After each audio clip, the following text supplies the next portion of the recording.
Good evening, and welcome to the Madera City Council meeting this Wednesday, June 16th, 2021.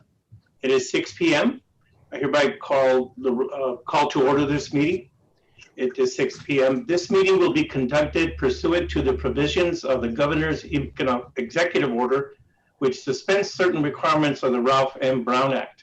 The City Council meeting will be live streamed on the city's website at www.madera.gov/live. Members of the public may participate in the meeting remotely through an electronic meeting via phone by dialing 669-900-6833. Enter ID 934-5723-0806, hashtag followed by *9 on your phone to speak.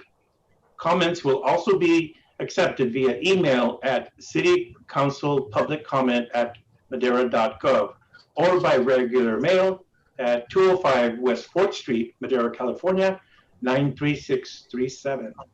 Alicia, would you please call the roll? Mayor Garcia? Here. Mayor Pro Tem Villegas? I'm here. Councilmember Gallegos? Here. Councilmember Rodriguez? Here. Councilmember Montes? Here. And Councilmember Evans? Here. Thank you. Thank you, Alicia. Would you please stand and join us with the invocation led by Pastor Fred Thurman of the New Life Assembly.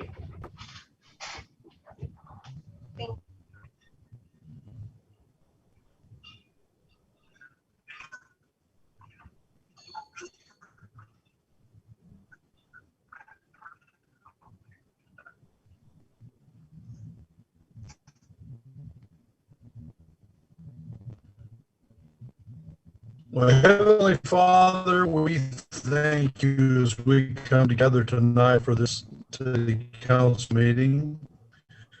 We ask you, Lord, to bless all the decision making, and we know that your word says through wisdom, a house is built. We know by understanding, God is established. We thank you, Lord, tonight as we commit our works to you and our thoughts to you, that they'll be established and that your will be done for us. We give you praise of the favor and blessing of the Lord on the city of Madeira. We pray that in Jesus' name, amen. Thank you, sir. Would you please remain standing for the Pledge of Allegiance led tonight by Adam Gonzalez? All right. I pledge allegiance to the flag of the United States of America and to the republic for which it stands, one nation, under God, indivisible, with liberty and justice for all. Can I be heard? Are we going? Thank you, Pastor Thurman, and thank you, Adam, for that. We will now move on to the approval of the agenda. Alicia, would you, do we have a late distribution tonight? We do, Mayor. Thank you. Pursuant to Government Code Section 54957, members of the public are advised that less than 72 hours prior to this evening's meeting, item D3 was distributed to the council after the agenda packet was finalized. Members of the public wishing to view or obtain a copy of this item may do so by visiting the City of Madera meeting and agenda page located on the city's website. Thank you for that, Alicia. I will now ask my colleagues if they have any changes to the agenda or additions. I will now ask for a motion from my colleagues. So moved to approve the agenda as presented. Second. Motion to approve the agenda by Councilwoman Gallegos, second by Councilmember Montes. Alicia, would you call the roll, please? Councilmember Gallegos? Yes. Councilmember Rodriguez? Yes. Councilmember Montes? Yes. Councilmember Evans? Yes. Mayor Pro Tem Villegas? Is he on the, there he is. Mayor Pro, Yes, I'm sorry. thank you. And Mayor Garcia? Here.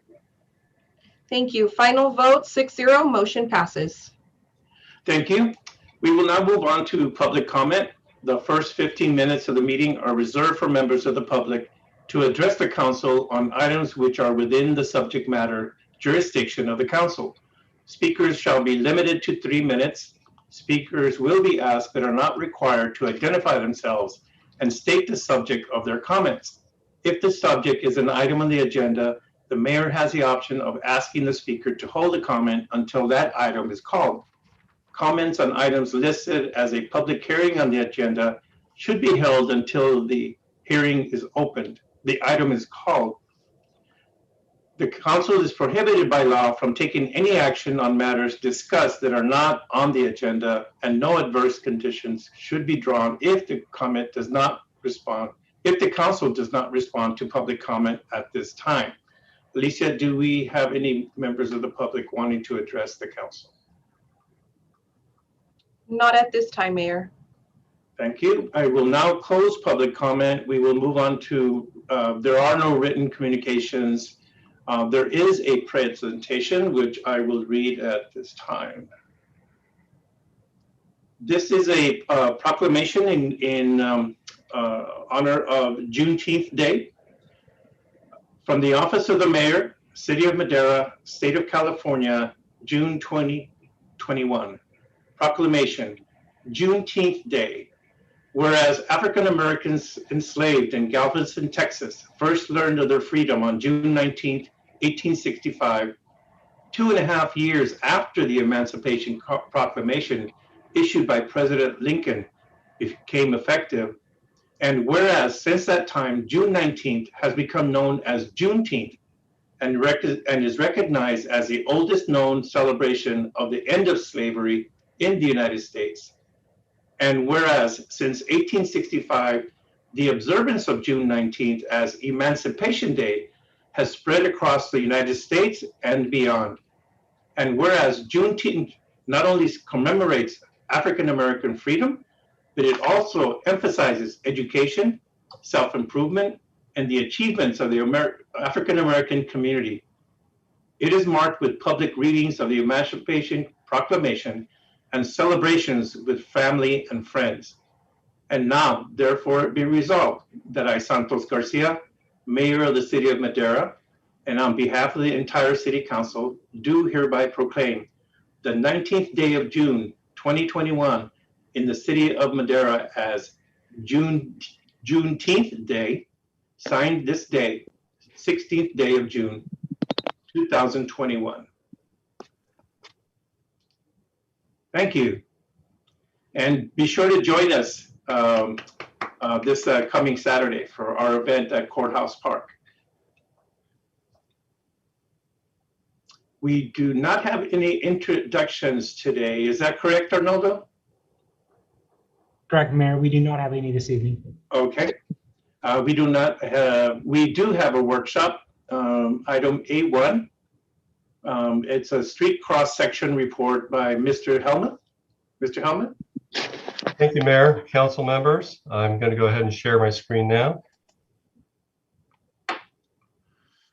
Everybody got it? We do not, brother. Oh, sorry. Okay. How about now? Yes. Excellent. Okay. I'm just going to bring something else up here for me to reference. That did not go the way I expected. There we go. Okay. Anyway, this meeting is about street cross sections, and we'll go ahead and start into it. The purpose of this item is to seek direction and or confirmation on direction that was received from a previous council from about 2015, and allow this council to consider the assumptions that were made from that time. I'm bringing this forward because we do have the development impact fee update that is also moving forward right now, and a number of assumptions within that report are based upon what was determined I think it's 6 years ago. What we'll be focusing on tonight is primarily the street cross sections that were proposed at that time.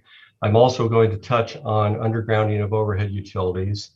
A few of the other assumptions that are included in the impact fee update are the fact that there are multiple bridges included in the proposed fee, and additional or multiple street segments where development is not anticipated to build before improvements are necessary. I will not be touching on those last 2 points, but I welcome any questions that council may have. A little bit of the background I've already mentioned. This was presented to council in June of 2015, the cross sections that you're going to see momentarily. No member from that council is on the current council, and the concept changes were significant. So we felt that it would be important for this council to go ahead and see what those concepts were. Why were they changed, or why were they proposed at the time? The current city standards date back to April 2005. Generally speaking, they are just fine for the purposes of conveying traffic. They are, however, I refer to them as utilitarian in nature. They convey traffic, and they do a moderate. They moderately serve the need to go ahead and move pedestrians and bicycles, but they do likely fall short of the vision and general plan goals that we have. What are some of those vision and general plan goals? 2 of those are walkable and bikeable city. We'd also be looking at a transit-oriented street system, as well as aesthetically pleasing streets. And we would like to, with all that, maintain existing and future needed vehicle capacity. With those changes that were proposed originally, we were taking the streets closer to what is a complete street. One definition of a complete street is a street that's designed and operated to enable safe access for all users. Pedestrians, bicyclists, motorists, and bus riders of all ages and abilities are able to safely move along and across a complete street. What did those standards include? They included dedicated bike lanes. They also included wider sidewalks, wider physical arterial. Our current arterial width is 16 foot. These proposed a 17-foot. The reason that was proposed was to provide a 6-foot pedestrian refuge that was mirrored after Caltrans standards. And we'll talk a little bit more about that later, as it is one of the items that staff is seeking input on. It also included a wider collector median, 14 foot instead of generally 12. It also included elements of aesthetic elements. By aesthetic elements, I essentially mean that the park strips were proposed to get wider. With the park strips being wider, that would also allow a meandering sidewalk. You could do a meandering sidewalk within our current park strips, but it's generally a mild, I'll say mild meander, if that makes any kind of sense. The standards as they are, the collector is or was proposed to be 106 feet. What that did was provide 10 feet of additional landscaping, total 5 foot from both sides of the street. 2 foot of additional sidewalk when you take each sidewalk both sides from 5 to 6, that's an additional 2 feet. Widened the turn lane by 2 feet, provided 10 foot of bike lanes. And then one of the things about the current standard, which is an 80 foot instead of 106 foot, if you attempted to put 5 travel lanes on a collector street, which we do periodically, your collector street is the travel lanes. If you attempt to do 12 feet, you really won't get 12 feet per lane unless you're choosing to use a portion of the gutter pan. This is I'll call it an artist's conception, but basically this was what staff worked up about 6 years ago. It essentially shows you a 14-foot paved 2-way left turn median, the turn lane. The 2 travel lanes each direction, a bike lane of 7 feet. The 7 foot is generally the ideal bike lane. It could go to 6 feet, and then the 15-foot park strips. Now, as far as an arterial, this one went from 100 feet, was proposed to go from 100 feet to 120 feet. Where those increases came from was 19 feet of additional landscape and 2 foot of additional sidewalk. And you'll note in here that I show -1 foot for the bike lane. Part of that is because on the arterial roadway, the cross section from curb to curb is generally enough to provide for the 16-foot median and a parking lane on the outside. Current policies of the city is that we don't allow parking to be permitted on new developments as they are approved. So as those bike lanes are removed, some of that space is better designated as bike lanes. This is another artist's conception of the cross section. You don't see a whole lot necessarily here other than the physical median in there. And the park strip, I guess, does look visibly wider. Same thing happens with the 6-lane arterial. Per our general plan circulation element, about 12% of the future roadways are shown to be 6-lane arterials. So by that, we would expect that some of the arterials in the future would be constructed as 6-lane. And there's that 6-lane concept.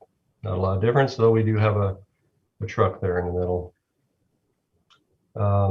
Is there anything missing? Future considerations. What we've done here is we've talked about the roadway cross sections, but there are other details that can be brought forth in front of council for approval at a later date. Those might include bus turnouts. Generally speaking, Madeira doesn't have a lot of formal bus turnouts, and over time, we really need to be looking at providing bus turnouts. They are valuable in a sense that they get the buses out of the way and don't impact through movements as detrimentally as they might. When a bus stops, everybody behind them stops, of course. It doesn't address the pedestrian refuge that I mentioned earlier. Generally speaking, new standards for wheelchair ramps at intersections is you install 2 on each corner. The purpose for that is to go ahead and bring the pedestrians around the corner and get them onto a shorter crossing. So instead of them being at the what I call the mid-ordinate of a curb return, you pull them back around the corner and get them generally on the straight section of street. They have better visibility of oncoming traffic too. And we also don't have any specific standards about how dual left turn lanes would be designed and constructed. We take those individually, one by one, as they come about these days. Where are the impacts with the proposed standards? We've already seen them, but I'll go ahead and go through them in a little bit more detail. For collectors, we're looking for about 13 feet more of dedications on each side of the street. The way the impact fee program is right now, that dedication is not built into the fee program as a reimbursement. Neither is it built in as a cost to be collected from developers. The arterial looks for 10 feet of additional right-of-way from each side of the street. Now the cost, the right-of-way, as just indicated, is that cost is not built into the impact fee program. However, certain improvements are built into it. And I'm going to get a little bit more in detail of those improvements in a moment. But one of the things that we did coming up with the impact fee program is we created what we call a magic mile for the purposes of better understanding the costs associated with the impact fee program. So under our current standards, it costs about $12 million to do that magic mile. That magic mile is a conceivable 1 mile by 1 mile piece of dirt that's developed over time. So for a 1 mile by 1 mile piece of dirt, that represents arterials on all 4 sides. So the impact fee program for that magic mile would pay 1/2 of each of those arterials for a total of 2 miles of arterial roadway. Within that magic mile, there are collector streets that bisect it, going east, west, and north, south. that represents 2 miles of collector streets. And then there's also 4 traffic signals. 4 traffic signals. Each corner of the Magic Mile, if it's fronted by 3 other Magic Miles, each corner shares 1/4 the value of the traffic signal. The middle side of each of those shares with another 1/2 the cost of the traffic signal. And then at the very center of the Magic Mile, where we have a collector street by a collector street, there's 1 traffic signal, totaling 4. Now, the concept that I've described earlier with regard to additional travel lanes, bike lanes, and the like, that generally increases the cost of that Magic Mile from about $12 million to over $15.6 million. It's a fairly dramatic cost. And now I'll start to go ahead and touch a little bit upon the undergrounding cost. There was a time several years ago that the city was looking to go ahead and include underground costs in the impact fee program. Every development within the city is typically asked to go ahead and underground power lines that are on, adjacent to, or within their property boundaries. Though that the cost of undergrounding comes at a fairly significant cost, and developers, generally speaking, are caught off guard by it. What the program was intended to do and is intended to do is to attempt to spread the cost of undergrounding more evenly across all parcels within the city. However, undergrounding is not a cheap or simple affair. We've determined that the cost per square mile is about $9.4 million on average. Now, before I get into seeking specific direction from council, I just want to go ahead and do some upfront notes. So I'll go ahead and note that each item of the enhanced standard is just one piece of a rather large puzzle, which I'm pretty sure is starting to become evident. Council may wish to provide direction on some items based simply on opinion of need or desire to include in the road network. Council may also wish to delay decision on others until given the opportunity to see and compare draft impact fees with other agencies. Part of the impact fee program, we will be providing council a comparison of the proposed fees against what other agencies have. And the fees shown in the draft impact study will be adjusted based upon feedback received tonight or any other feedback that we receive during the presentation of the impact fee report. Now I'll work through these each individually. Council is, of course, welcome to comment on each individually, or I can work through all of the pieces of this, and I'll just take them as one lump sum or piece by piece. As an example, sidewalks. The question for council is, do we wish to maintain a 5-foot sidewalk or increase to 6 feet? The update currently assumes that there would be a reimbursement for the extra 1 foot of sidewalk. Bike lanes, as I indicated earlier, arterials generally already had enough room for bike lanes, so there's nothing really different on that. There's no question for council. On collectors, bike lanes do require 5 feet of additional width on both sides. The update does assume that this would be reimbursed.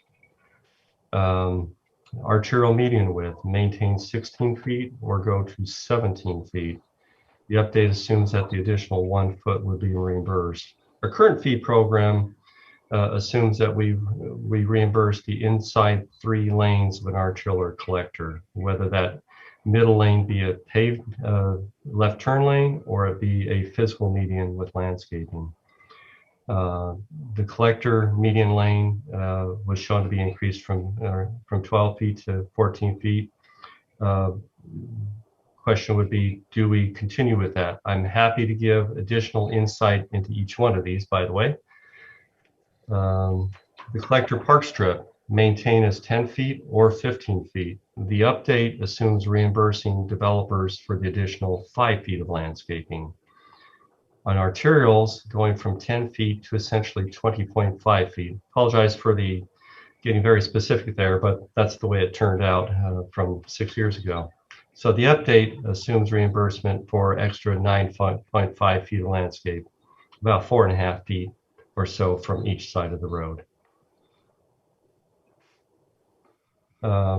With that, I'll stop there before going into utilities, unless council would prefer that I go through the entire report. I think, given the fact that we have quite a bit of stuff on our agenda tonight, if you could go ahead and continue on, and then we'll include our colleagues at the end of this presentation. Certainly. Undergrounding of overhead utilities. I spoke about this a little bit. Every property that has overhead lines is obligated to underground with development. Existing properties that already have overhead power lines, they typically don't receive a requirement to underground after the fact unless they have significant development proposals for an existing property. The cost of undergrounding varies significantly. Knowledge of the potential cost is not always closely reflective to the actual cost. Staff regularly is, I'll go ahead and say, dumbfounded by the cost of undergrounding. When we think we have a simple project, it comes back, we think it's $300 to $400 a foot, it'll end up being something greater. And those prices just keep going up. Because it varies significantly. Also note, the city does receive regular requests for deferrals or waivers on underground requirements. Staff doesn't have the ability to go ahead and waiver or defer without taking directly to the Planning Commission. Why would we include impact fees? Well, as I mentioned earlier, spread the cost to all land in the city on the same basis that road fees are assigned. It may reduce some uncertainty of development costs of the land. For the update, staff did determine the approximate amount of overhead lines within the urban growth boundary for the city. Turned out we had about 72 miles of overhead wires. Our current understanding of cost based upon our Olive Avenue project is we're running about $600 a foot to underground. That comes to $227 million throughout the urban growth boundary of the city. Assigning those to the magic mile in the ratio that we observed across the entire urban growth boundary, which is overhead power lines are found in about 60% of the cases. That adds the $9.4 million to the urban growth boundary, or excuse me, to the magic mile. What that does is increase impact fees for this component of the impact fee program.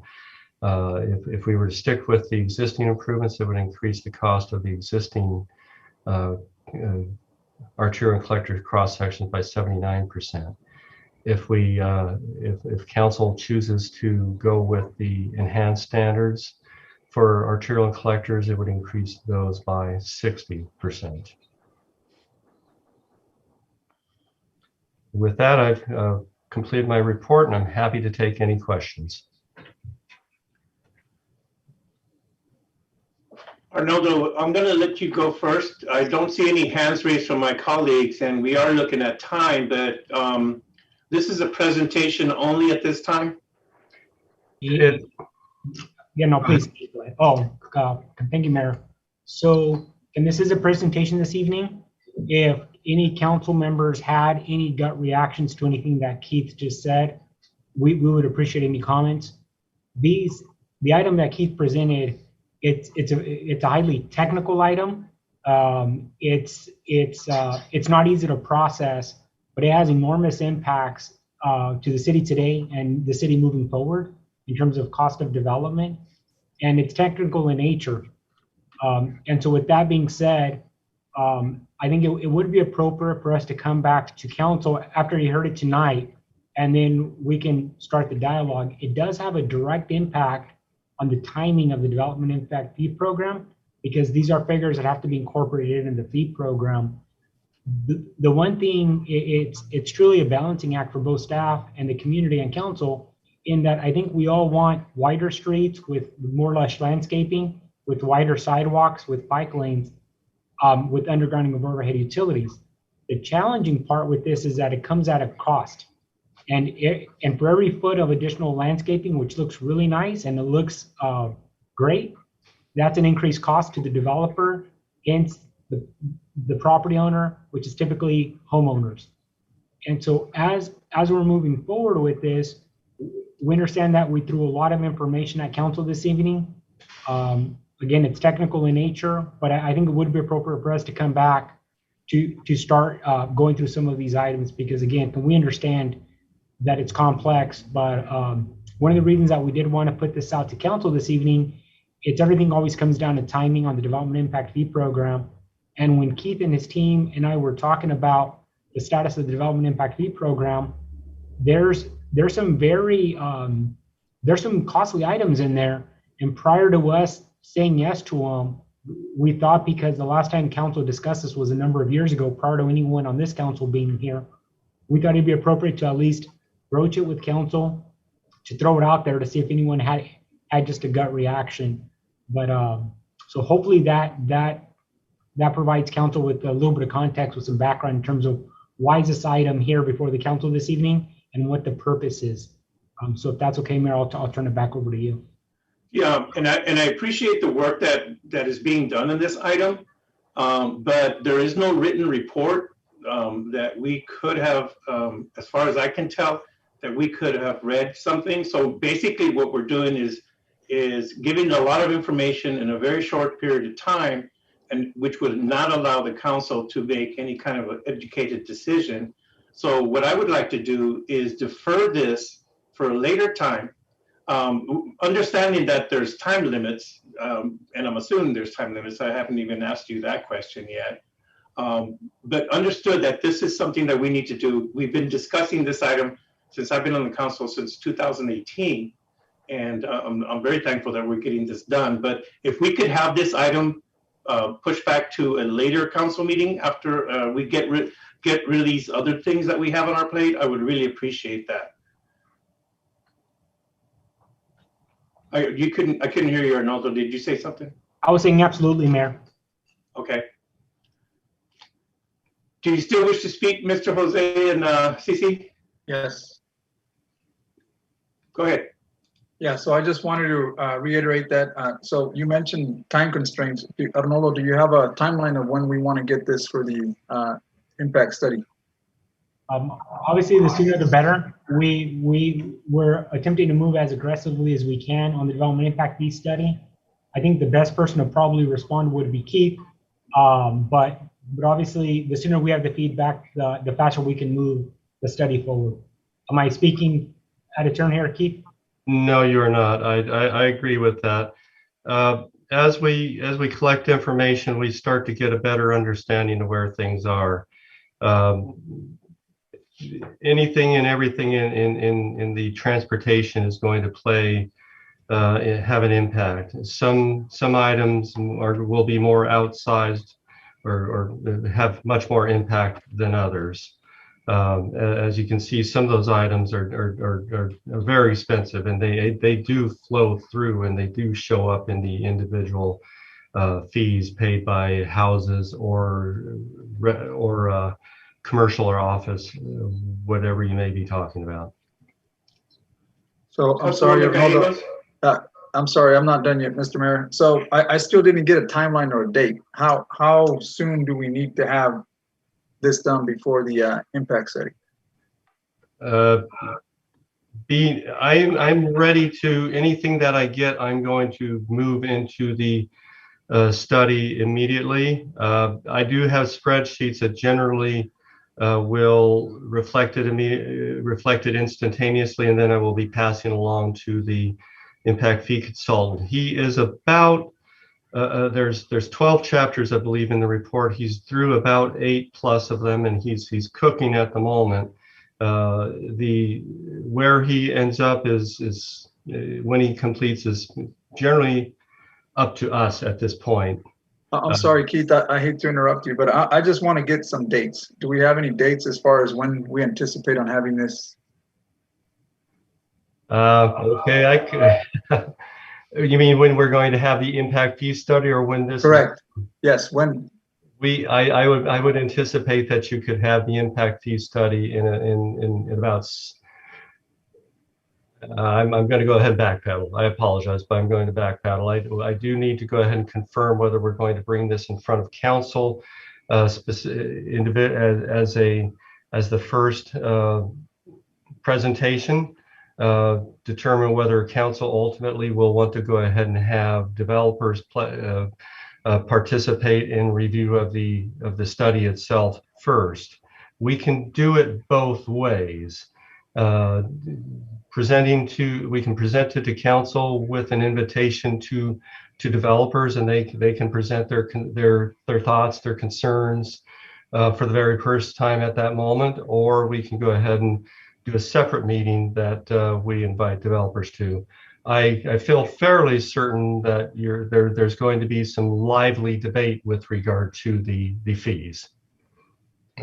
So we could take it to council in as little as 6 weeks, I believe, without if we're going directly to council. So in between that time, it would be prudent for us to come back, as the mayor had mentioned, to get the workshop and hammer out the needs, so to speak, because I think back in 2015, I'm assuming that the majority of those needs are still there, but I think this council certainly has different direction. So I'm just trying to get some timelines of how soon we can get that workshop so we can meet those deadlines and present that to either developers or bring it back to council. Yeah, I'd say 6 weeks to bring to council with something that they can chew on, or that you can chew on. If that works. So that would be sounds like second meeting in August. Thank you, Keith. Councilwoman Gallegos? Yes, I'm just going to tag on to Jose's before I go to my question, because that was the timeline was a concern too. But I would like to say that I would think it would be in our best interest as a city if you met with developers before you brought it to us, so that there is some feedback. So I'm willing to wait a couple weeks if that's what it takes to meet with them before coming to us with a proposal. I think that would be better suited for us to be partners with them in collaboration. The second thing is we all know about undergrounding because of the veterans facility and the low-income housing, about undergrounding utilities and how expensive it is. So I appreciate the time that everyone in staff has put into this, and the distance of street 5 or 6 feet. So once we saw your PowerPoint, we can do some research and kind of chew on that a little bit and figure out where to go from that. So thank you, Keith, for that time and information today. Councilmember Montes. No, I actually put my hand down. I just need time to digest this, and my colleagues' comments are on point. Bring it back with actual, time limit, and then reach out to the interested parties and see what they think as well. But I'll reserve my comments for the next time we have this item. All right. Well, thank you very much for that presentation. I think we can move on now. Yeah, thank you. We will now be moving on to item B, consent calendar. Matters listed under the consent calendar are considered routine and will be enacted by one motion and one vote. There will be no separate discussion of these items. If discussion is desired, a member of the public or a member of the council may request an item be removed from the consent calendar, and it will be considered separately. Alicia, do we have any members of the public wishing to speak on the consent calendar? No, Mayor, not at this time. I will now ask for a motion from my colleagues. I have something to pull, Mayor Garcia. Okay. I'd like to pull B5 for the next meeting, July 7th. I've talked to staff if we can remove that from the consent. Ready? Item B5. Are there any more additions or corrections to the consent calendar? Yes, Mr. Rodriguez, Jose. Yes, Mr. Mayor, I'd like to pull item B4. I wanted to, for discussion, please. I just had a question to add. Okay. Before. Okay.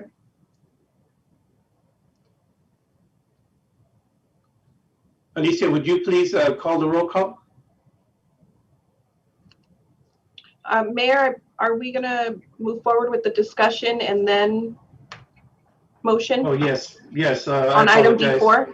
Yes, go ahead, Mr. Rodriguez, on item B4. Yes, thank you. So Wendy, whenever we do a side letter, just want to confirm, the side letter runs into a well-effective date, because I know this will take action on July 1st, but it runs up until, is it based on the action item that we have coming before us? So the side letter will stay in place until we finalize the new MOUs for these two items. So Perfect. hopefully in the next 2 to 4 weeks. Just want to confirm. Thank you. And that's it, Mr. Mayor. Thank you. Alrighty. I so move to approve the consent calendar excluding B5.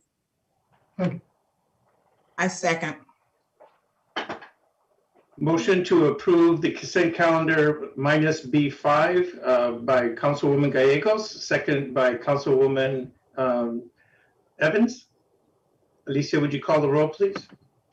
Councilmember Gallegos, Yes. Councilmember Rodriguez, Yes. Councilmember Montes, Yes. Councilmember Evans, Yes. Mayor Pro Tem Villegas, Yes. Mayor Garcia. Yes. Motion passes unanimously with 6 yes votes and 0 no votes. Alrighty. We will now move on to public hearings.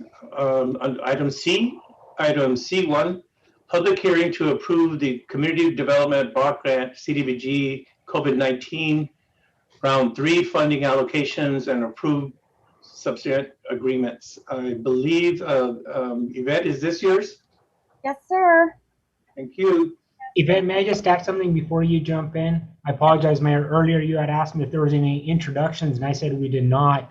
I did want to introduce Alex Estrada, our new accountant here at the City of Madeira. Alex has been with us for a couple of months now, and Alex has been the true team player to the city. So he's currently assigned to the grants department, even though we hired him in the finance department, and so he works directly with Roger and his team. However, the city has a need right now in the grants department, and Alex has agreed to pinch it. So we're obviously very grateful for Alex joining us and for Alex's help and his leadership through this process. So with that being said, I'll turn it back over to Yvette. Thank you. Well, we want to welcome Alex, right? Can you do it like this, Alex, if you're there? Is that you? Yeah, I thought so. Welcome aboard. Thank you. All right, Yvette. Well, with that, all I will say is that we recently brought this item before you. We're at the tentative allocation stage, and we're now here at the final allocation stage. I will turn it over to Alex Estrada that will make a brief presentation on this item. Thank you, Yvette. Good evening, Mr. Mayor, council members, and people of Madeira. So tonight's public hearing will be on the Community Development Block Grant COVID-19 Round 3 final funding. This award was provided to the City of Madeira in assistance to help assist with financial hardships caused by COVID-19 within the City of Madeira. Now, before I move on, allow me to share my screen here for my presentation.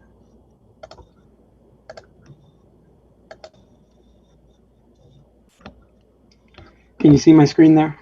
Yes. Perfect, thank you. So the COVID-19 funding amount was for $402,643.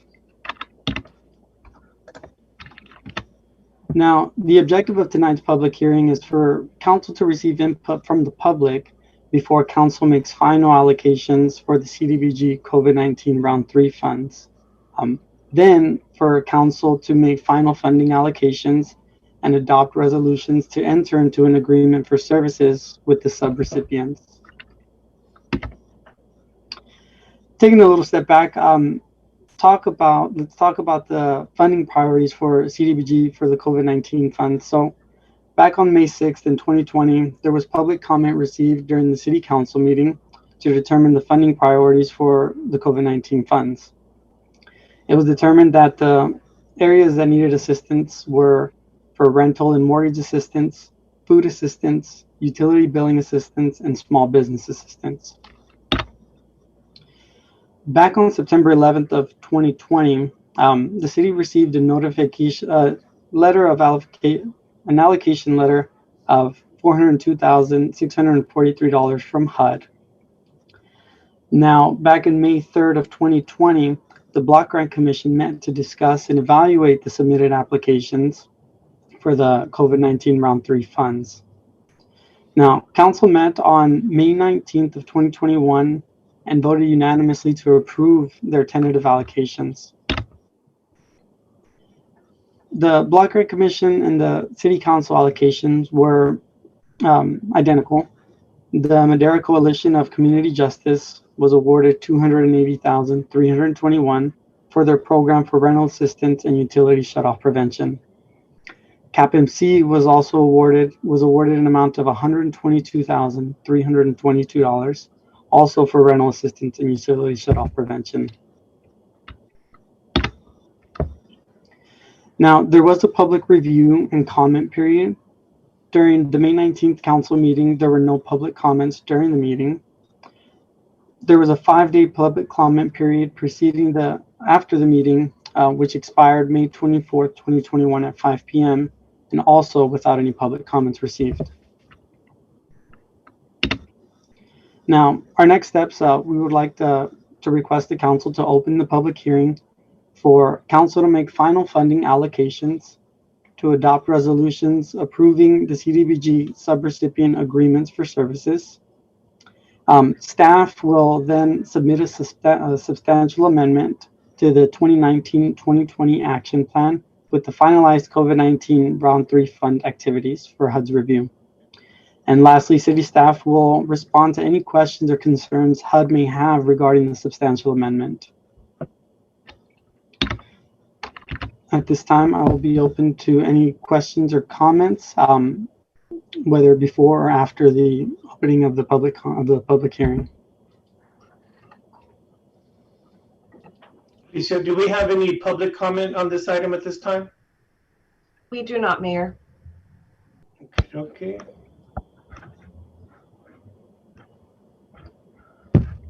Do we have any comments from my colleagues?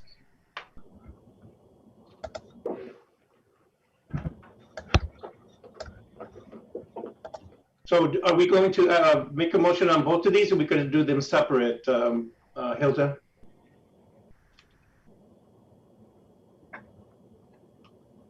It is one public hearing. You close the public hearing and then you can receive a motion to adopt both resolutions. So then we'll continue on to see item number 2. Mayor, before we move on, it looks like you have an attendee is wishing to make a comment. Okay. Thank you for that. The last 4 digits on the phone number are 5342 2412. Caller?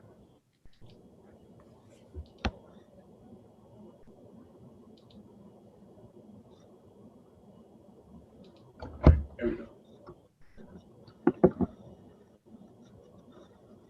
Caller, can you hear us? Caller, your phone is on mute.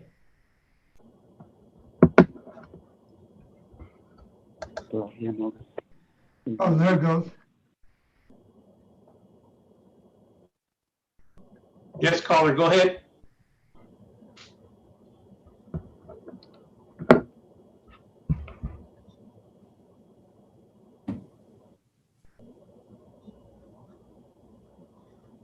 I'm not sure that this person understands that they're unmuted still. Looks like they've unmuted. Caller, are you there with phone number ending in number 2412?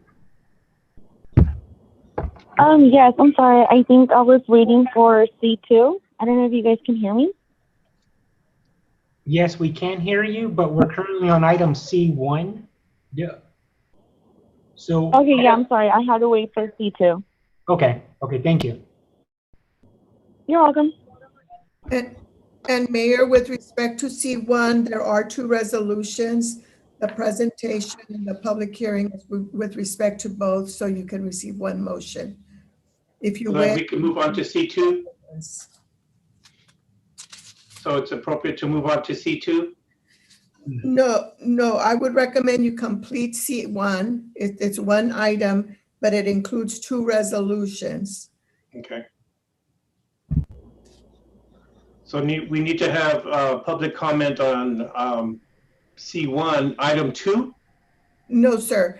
My understanding is that the public hearing is for both, and the staff presentation was for both. And when you asked for public comment, it was for both. The council may opt to make a motion for each or to make one motion for both. Okay. Council Mayor, if I may just add a point of clarification. When Hilda is referring the two to both, it's under item C1, there's two proposals. One proposal is for $122,000 for Community Action Partnership of Madera County. The second one is for $280,000 for Madeira Coalition for Community Justice. Both resolutions are for item C1. And so staff's recommendation would be that both resolutions under item C1 be approved, and we'll have a separate second hearing for item C2. For item C2. Thank you, Mayor.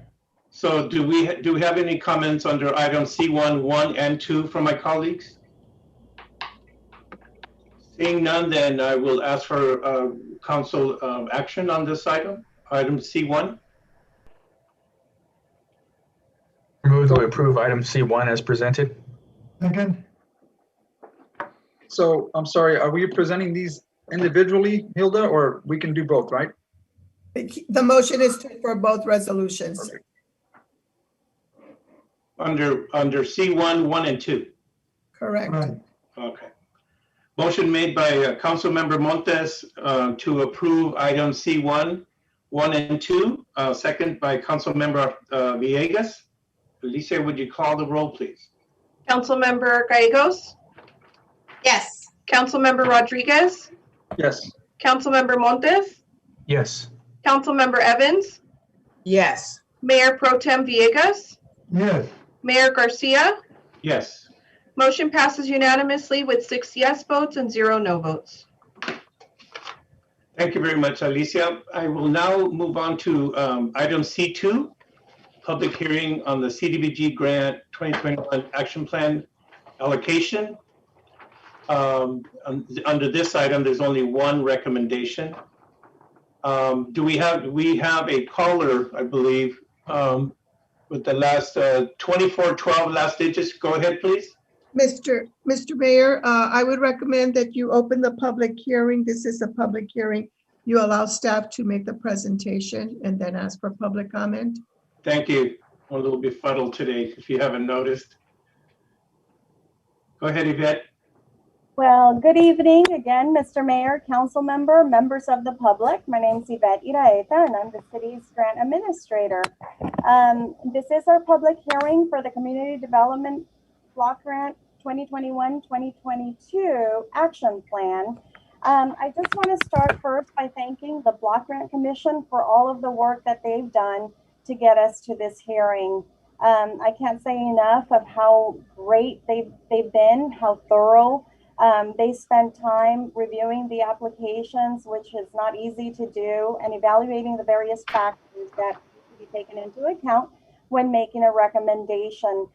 They've listened to presentations during their special meeting, 5-minute presentations from every applicant.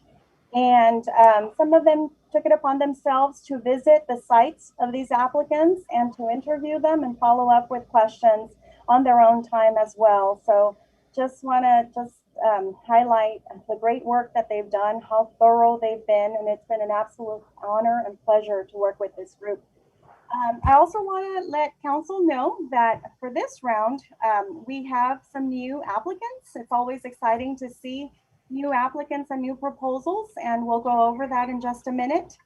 And lastly, I just want to explain, we've been bringing before you a couple of Cdbg allocations that have been particular to COVID.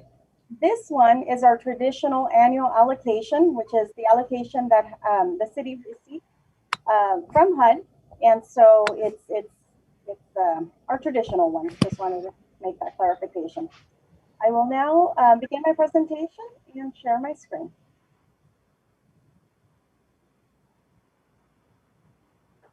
And screen's good? Yes. Very good. So again, the public hearing on the Cdbg 2021-2022 action plan funding allocation in the amount of $1,312,191. This is a larger number than our traditional allocations, and we'll go into that in just a minute. The objective of the public hearing is for council to receive input from the public and the Block Grant Commission on how to utilize the $1,312,191 of Cdbg 2021-2022 action plan funding, and for council to make tentative determinations for the allocations. Going over again what our HUD's national objectives. For a project to qualify, it must meet at minimum one of the following objectives. It must benefit low and moderate income persons, or aid in the prevention or elimination of slums or blight, or meet the need having a particular urgency, referred to as urgent need. Again, this is the minimum for a project to qualify. Every 3 to 5 years, jurisdictions are required to submit a consolidated plan to HUD for review and approval. In 2020, the City of Madeira submitted its 5-year consolidated plan, which has been reviewed and approved by HUD. And through the consolidated plan process, which includes community surveys and outreach, the city identified the following primary and second-tier priorities that should be addressed with Cdbg funding through the 5-year timeline. Primary needs are quality housing, addressing quality housing for residents. That includes rental affordability, rental assistance, also addressing homelessness, supportive services and prevention, for example.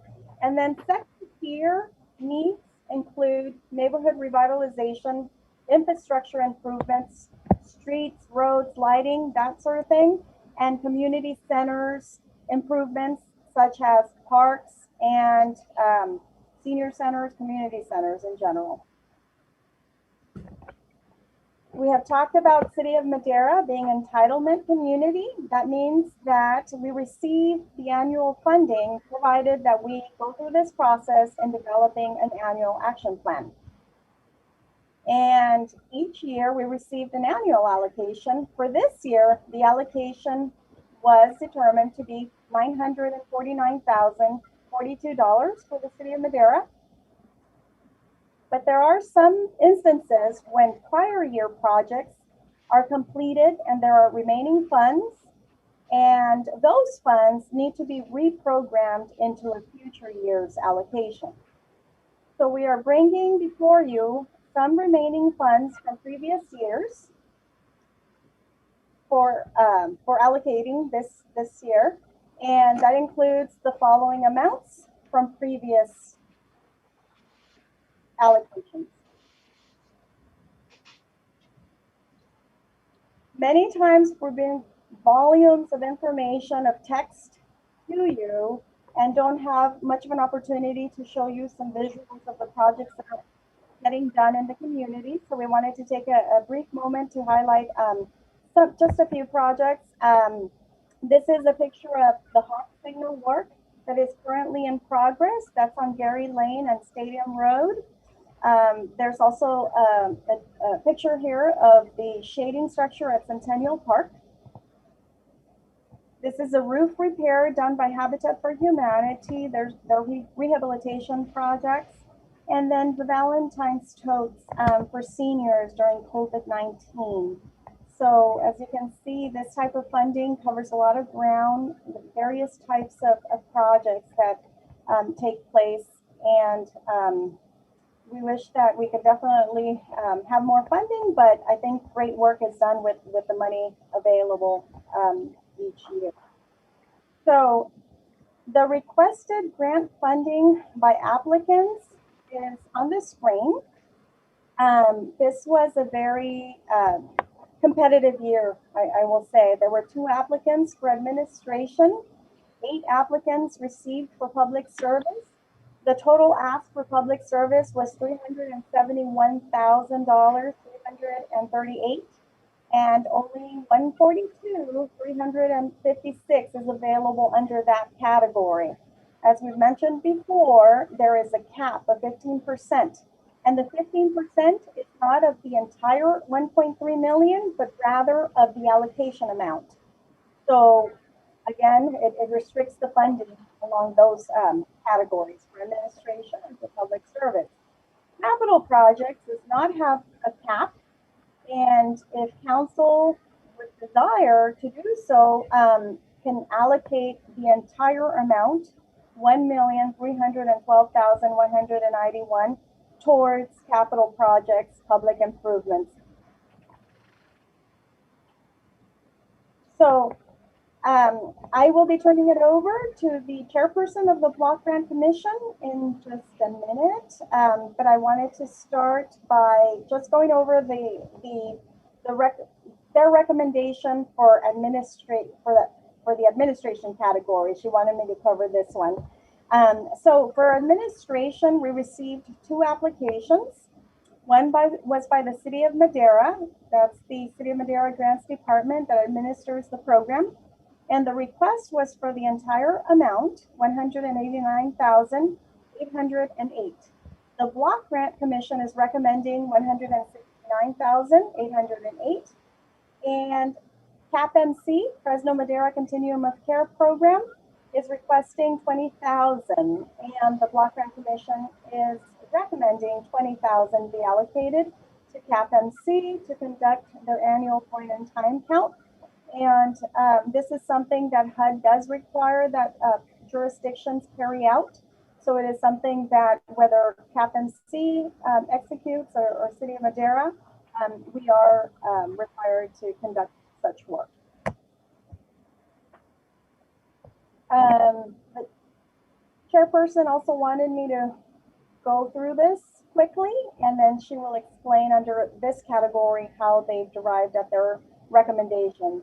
So Big Brothers, Big Sisters, the column in the center indicates the amount requested, and the final column indicates the block grant recommendation for that organization. So $5,000 they are recommending for Big Brothers and $5,000 for Doors of Hope. They are not recommending an allocation for Madeira Coalition for Community Justice for the Madeira Youth Leaders Street Art Project, which is a downtown improvement street art project. They are recommending $20,356 for Madeira Rescue Mission's Homeless Service Program, and that's a program that addresses homeless prevention and services. And this is a new applicant, the Olive Charitable Organization, Olive Safe House. They, the Block Grant Commission is recommending $39,000 even for the temporary victim housing, and recommendation of $0 for Pequeños Empresarios, which is a virtual program for child entrepreneurship. Hi, Yvette. Let me jump in here just as an explanation before we go too much farther, please. Of course. Okay. Good evening, Mayor, members of the council, city staff. Nice to see everyone. I'd like to thank our grants department, Yvette and Alex, for all their hard work, all the applicants, and share a few words on behalf of the Block Grant Commission. In spite of the short meeting time frame and the many good applications and programs, we had more than $1 million in requests we could not fund. This resulted in the difficult choices you see before you tonight. We also closely followed the primary priorities of addressing the needs of housing and homelessness as directed in the City of Madeira 5-year consolidated plan. And also the HUD national objectives for low to moderate income, prevention of slums and blight, and addressing urgent needs like homelessness. Madeira is very fortunate to have such stellar service providers and long established strong partnerships with the Madeira Rescue Mission, CAPMC, and the Madeira Coalition for Community Justice, among others. They are truly saving and changing lives every day. We also have 3 new applicants that will also change lives. The Olive Emergency Safe House for sheltering battered, excuse me, abused and sexually trafficked women. In the capital improvement programs, we have the La Madeira Accessible Living Studios for homeless, seniors, and the disabled. This is a great private renovation project that when completed will provide 8 to 10 long-term housing for this long-term quality units of Section 8 housing with minimal investments. DJ? Yes. Do you mind if I interrupt you for a second? No, I think of course. it would be appropriate for us to finish the report, and then if you would like to have public comment, we could have you do the public comment. At this time, I would like to have Yvette finish her report. All righty. Thank you very much. Yvette? Okay, so we were in the public service allocation recommendations. The last 2 that I did not mention was the Madeira Coalition for Community Justice, Madeira Rental Assistance Program. This would be similar to what they were awarded for under COVID, but this would be for non-COVID rental assistance. A $38,000 award is being recommended, and for the City of Madeira Parks and Community Service group, which is a project that is called Madeira Senior Nutrition and Recreational Programs. The Block Grant Commission is recommending $35,000 for senior wellness, meals, and recreation. I will proceed then into their recommendations for capital projects, public improvement allocation. This is a new applicant, James McCallion. La Madeira Accessible Living Studios is a proposal for building rehabilitation to provide affordable housing. And chairperson will mention more details about this project. They're recommending $60,000. And for CAPMC, a new project for a housing stabilization program, rapid rehousing. The recommendation is $345,000 and $27, sorry. And for Habitat for Humanity of Greater Fresno Area, the City of Madeira Exterior Paint Grant Program.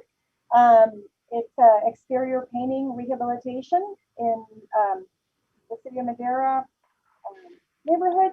The recommendation is for $75,000. City of Madeira Parks and Community Service, McNally Park Rehab.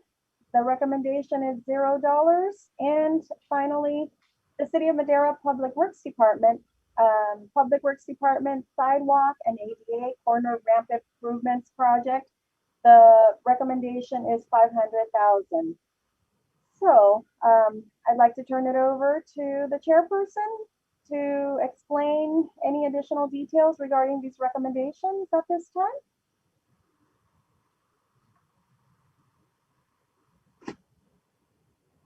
You're on mute, DJ. Thank you. There you go. A couple of quick comments on the CAPMC housing stabilization. That is a sheltering program for 12 transitional or homeless youth ages 18 to 24, a program that we've never had available locally in this form before.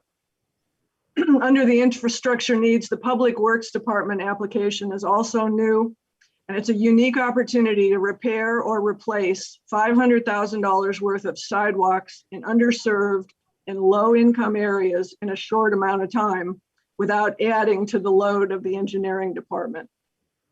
Regrettably, and primarily due to limited funds, our committees made the difficult decision not to fund other worthy projects.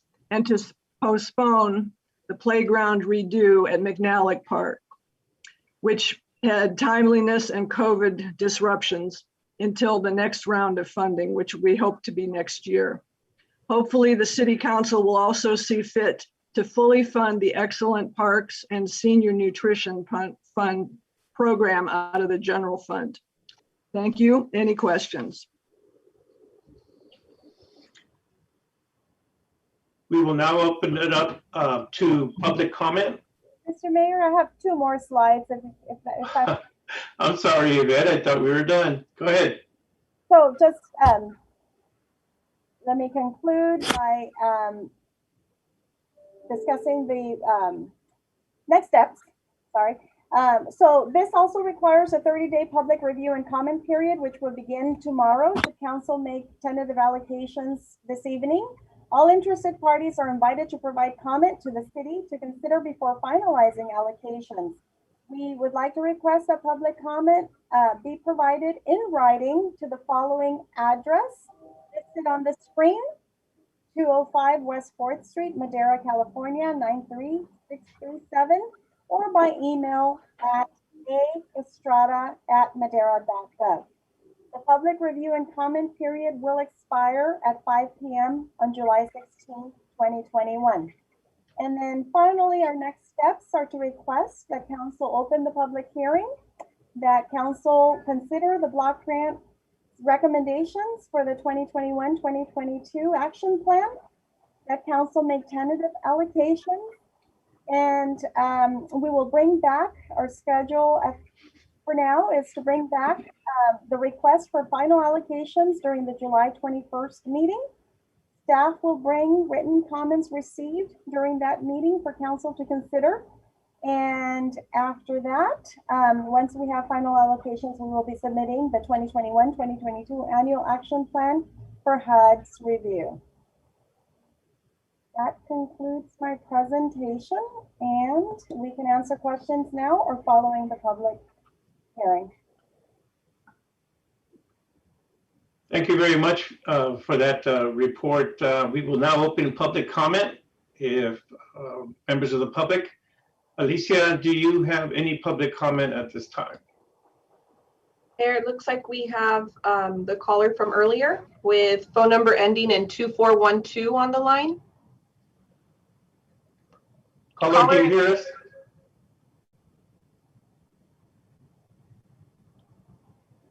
Hello? Yes, now's your opportunity.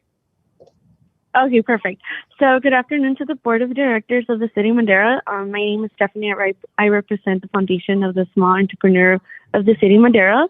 The company is Pequeños Empresarios, Inc. It's a nonprofit organization founded in Madeira, California on April 2010. Our virtual program is for kids between 7 and 12 years old, and it is given in Spanish and English. This program helps the kids improve their social skills and family bonds.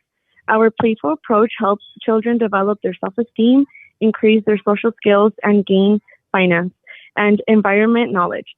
We do this through a series of 4 workshops.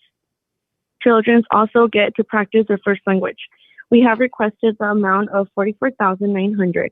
This will help us support 50 children from our local community. Our program will meet national objectives number 2 and 3, public services that assist, abuse, abandonment, or neglected children, mental health services and facilities, and the economic development. Financial assistance for low-income individuals to create and expand business programs to assist with job skills development and job placement. Our program would finish on March 24 of 2022. Our goal is to have these funds utilized by April 1st, 2022. In the event that your organization is unable to fund the total amount requested, we will accommodate to as many children as possible with the funded amount. Our foundation, Pequeños Empresarios, during this year, 2021, we see the need to double the effort of help more families. That means that we need more than $100,000 to achieve our goal of working in our community. Thank you very much for that. I was remiss in reminding public comment that public comment is for 3 minutes. If you would please help us by keeping your comments to 3 minutes, that would be appreciated. Our next caller is number 5389, the last 4 digits.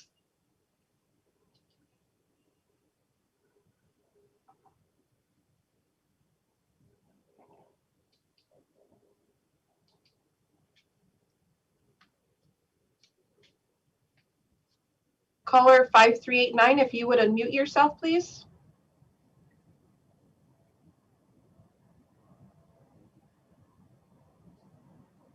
Hello, can you hear me? Yes, go ahead. Okay, good evening. This is Baldwin Moore speaking on behalf of the Madeira Coalition for Community Justice. Preliminarily, let me just thank the council for approving the previous grant request with the earlier Cdbg application that was approved earlier this evening. So, Mayor, members of City Council and staff, I'm gonna start off with the Madeira Rental Assistance Program because it's easier. And so Yvette explained it correctly that this is kind of like the other part of rental assistance. And so what we've seen, even with funding, and now there's a state program that funds, is that many tenant families don't qualify. Either they were not impacted by it or there's some other eligibility requirements, so that even in the case of emergency assistance that is set up by the state, housing is key. It only 11.2 million has been allocated to Madeira County. I can tell you just from experience and from hearing from other counties that I doubt that 10% of that amount of money is going to be used, just because a lot of families could not really directly show that their loss of income or their increase in expenses was due to COVID-19. I say that to say that what you are going to see is come June the 30th, which is 15 days from this evening, that if the law doesn't change extending the moratorium of sorts, whatever, that you're going to see the floodgates open in terms of evictions. And there's going to be a deluge of evictions, so people who cannot pay rent. So this program is intended to kind of work side by side with the rental assistance of people impacted by COVID. Now, the goal suggested in the con plan talks about 40 families to be helped. The $30,000, which the coalition certainly is thankful for being recommended, probably on average, the rent being like between $900 and $1,000, most families owe multiple months. But the period is of COVID, that where people started falling behind began in March of last year. So we're talking about a 15-month period. But you're going to see a lot of people that owe multiple months. My point being that the 30,000 probably would serve 30 families. So we are asking that amount be increased so that we could accommodate up to 50 families. So that's the first application. Let me see if there's any questions about what I've talked about or what the application. Baldwin, you are allowed 3 minutes, and you are at the limit. If you okay. Thank you very much. So is there any more? Let me move on. Sorry. So are you going to address again on the same subject? No. So it's two separate applications, and so I'm going to move on to the second one, which is the Madeira Street Art project. So this is a project that really presents the intersection of community development and art. And art, street art in many ways kind of defines the color, the shape, and the dimensions of the community. It really, what it does is it really it's kind of the window that reflects the community expressions, their vision, their inspiration, their imagination for the future. So you see that, for example, and there's a good example, and the Madeira youth leaders were involved in both of them. On 5th and B Street, you see that there's a wall mural and there's a street mural. And that the wall mural, which has been up for 4 years, and the street mural that was just painted this past January, it has never been vandalized, has been marked or whatever. Because it really, people from the community see it, they respect it, it gives them the message that they belong, it gives them the message that they're included.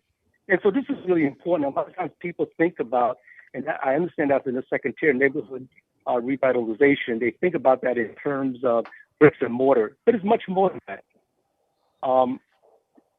What you want is, what art does is that it really creates the atmosphere, the culture that attracts people. In case of Madeira downtown, it brings people back to the downtown. So if you're seeking to create new economic activities and new jobs, you need to begin to bring people back to the downtown. And so this is part of what could be creating a community art hub in the downtown that begins that kind of revitalization that then radiates to the rest of the neighborhoods around the downtown. I'll stop there. I might run over my 3 minutes. So one last thing, I would, the amount that was requested, certainly even a small amount, a much more modest award, would allow this project to go forward. Thank you. Thank you. I believe we have a caller 2258.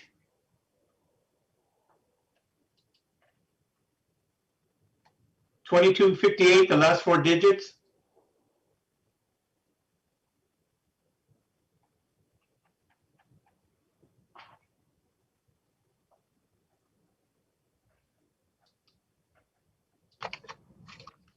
Hello, can you hear us?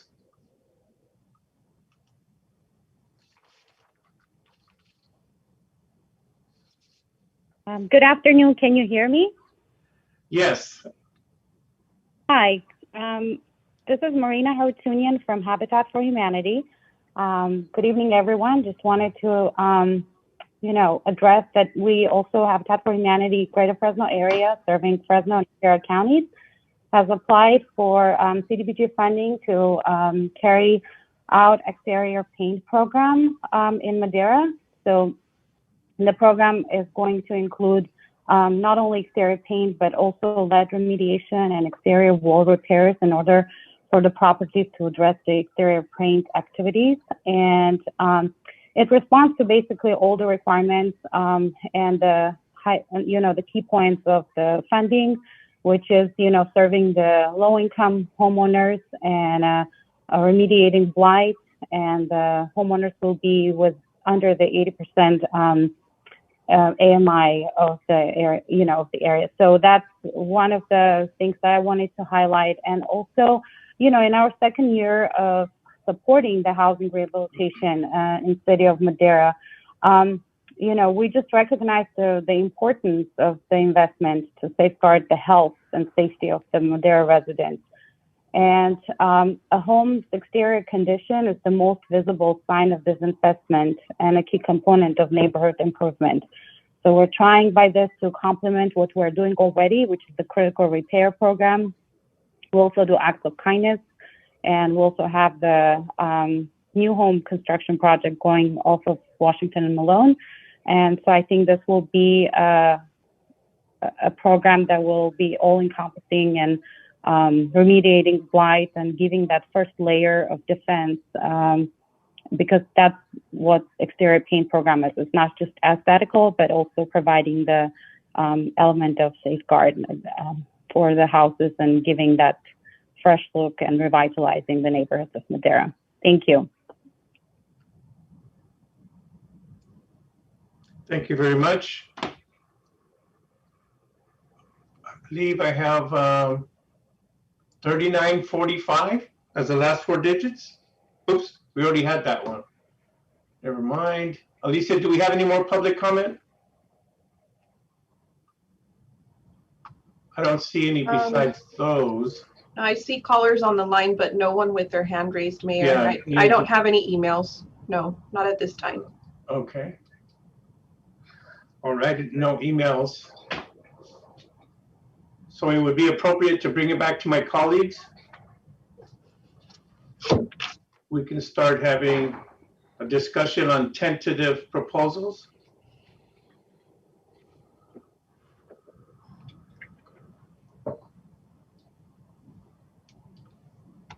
I don't see any hands raised. I guess we will limit this discussion to an hour. Oh, there we go. There's Mr. Rodriguez. Jose. Yes, thank you, Mr. Mayor. You know, I just had a question in regards to, and I know that committee typically, you know, they do a great job, so I want to thank them as well. Thank you, Yvette and her staff, for putting this, you know, this is an annual thing that we do every year. And I know it takes a lot of work and dedication for the committee members to come up with the hard decisions as far as allocating the money. So I know that in the past we've had, I think there was 2 recipients there that went without any funding this year. And if I may, just you know, Pequeños Empresarios has been, you know, they've been coming year after year, and I know that we've been supportive of them. So the HUD's initiatives obviously benefit low to moderate income, aid in prevention or elimination of slums or blight. And then again, you have your other objectives with respects to homeless. I just want to get an idea as to why we might have not gone that route. I feel that they've always fit the picture. And the same would go for the community coalition with respects to the art proposed before us. So I'm not sure if someone there can answer that. You know, maybe we should have a discussion on procedure. Would it be advantageous for us to take one recommendation at a time, starting with the admin? We can have a full discussion on admin, and then we can make a recommendation. Then we could move on to the community services. What do you feel about that? I'm asking my colleagues. So I can certainly agree with that, Mr. Mayor. I think if we could knock out one at a time, that would be great. I think more of my questions are reserved for the public service. Correct. And I understand that. I was just trying to figure out a procedure that so that we could move forward in an orderly fashion. Yvette, in the past, that's what we've done, right? We've gone to one. Yes. We have 3 tables. Yes, sir. We can bring that up for the council in just a minute. I'm going to ask Alex Estrada just to put that on the screen, please.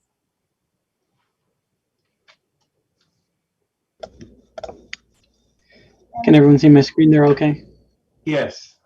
Enlarge it. Now, before you begin, Alex, Yvette, so in order for us at the end of this practice here, so the council understands, would we be making a motion for the tentative proposals, or would we do? Yes, we would. Is that what you're saying? Yes.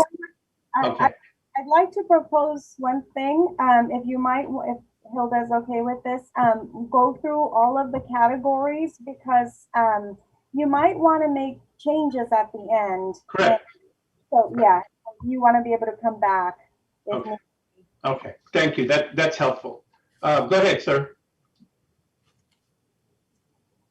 Okay. So starting with the administration category, the column highlighted are the recommendations made by the Block Grant Commission during their special meeting on June 7th. They are proposing $169,808.40 to the City of Madeira Cdbg administration and $20,000 for CAPMC. So council can approve or modify or make new allocations.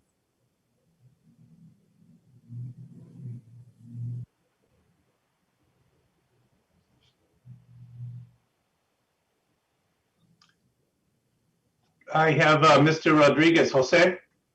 Yes, thank you, Mayor. On this particular area, I would agree with the commission's recommendation of leaving it at 169,808 for the city and then 20,000 for the CAP-MC. And I'm in favor of that. If that requires a motion, then I make that motion. I think what we could do is we can ask anybody if they want to comment first, and then we can come back to the motion. Does anyone else on the colleagues have any comments? I don't see any. So go ahead, Jose, you're making a motion? Yes, I mean, to leave it as it's presented there by the Block Grant Commission. So yes, that motion to keep the recommendations as presented. Mr. Mayor.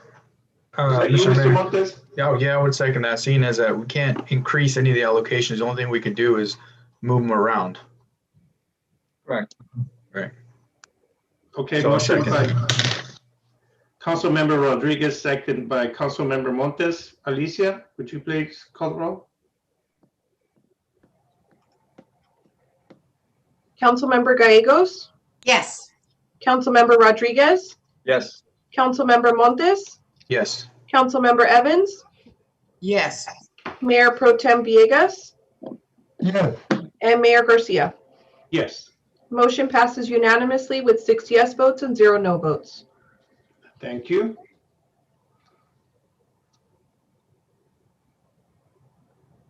And now we move on to the public service category, which cannot exceed $142,356. The column highlighted is the Block Grant Commission's recommendation, which total $142,356.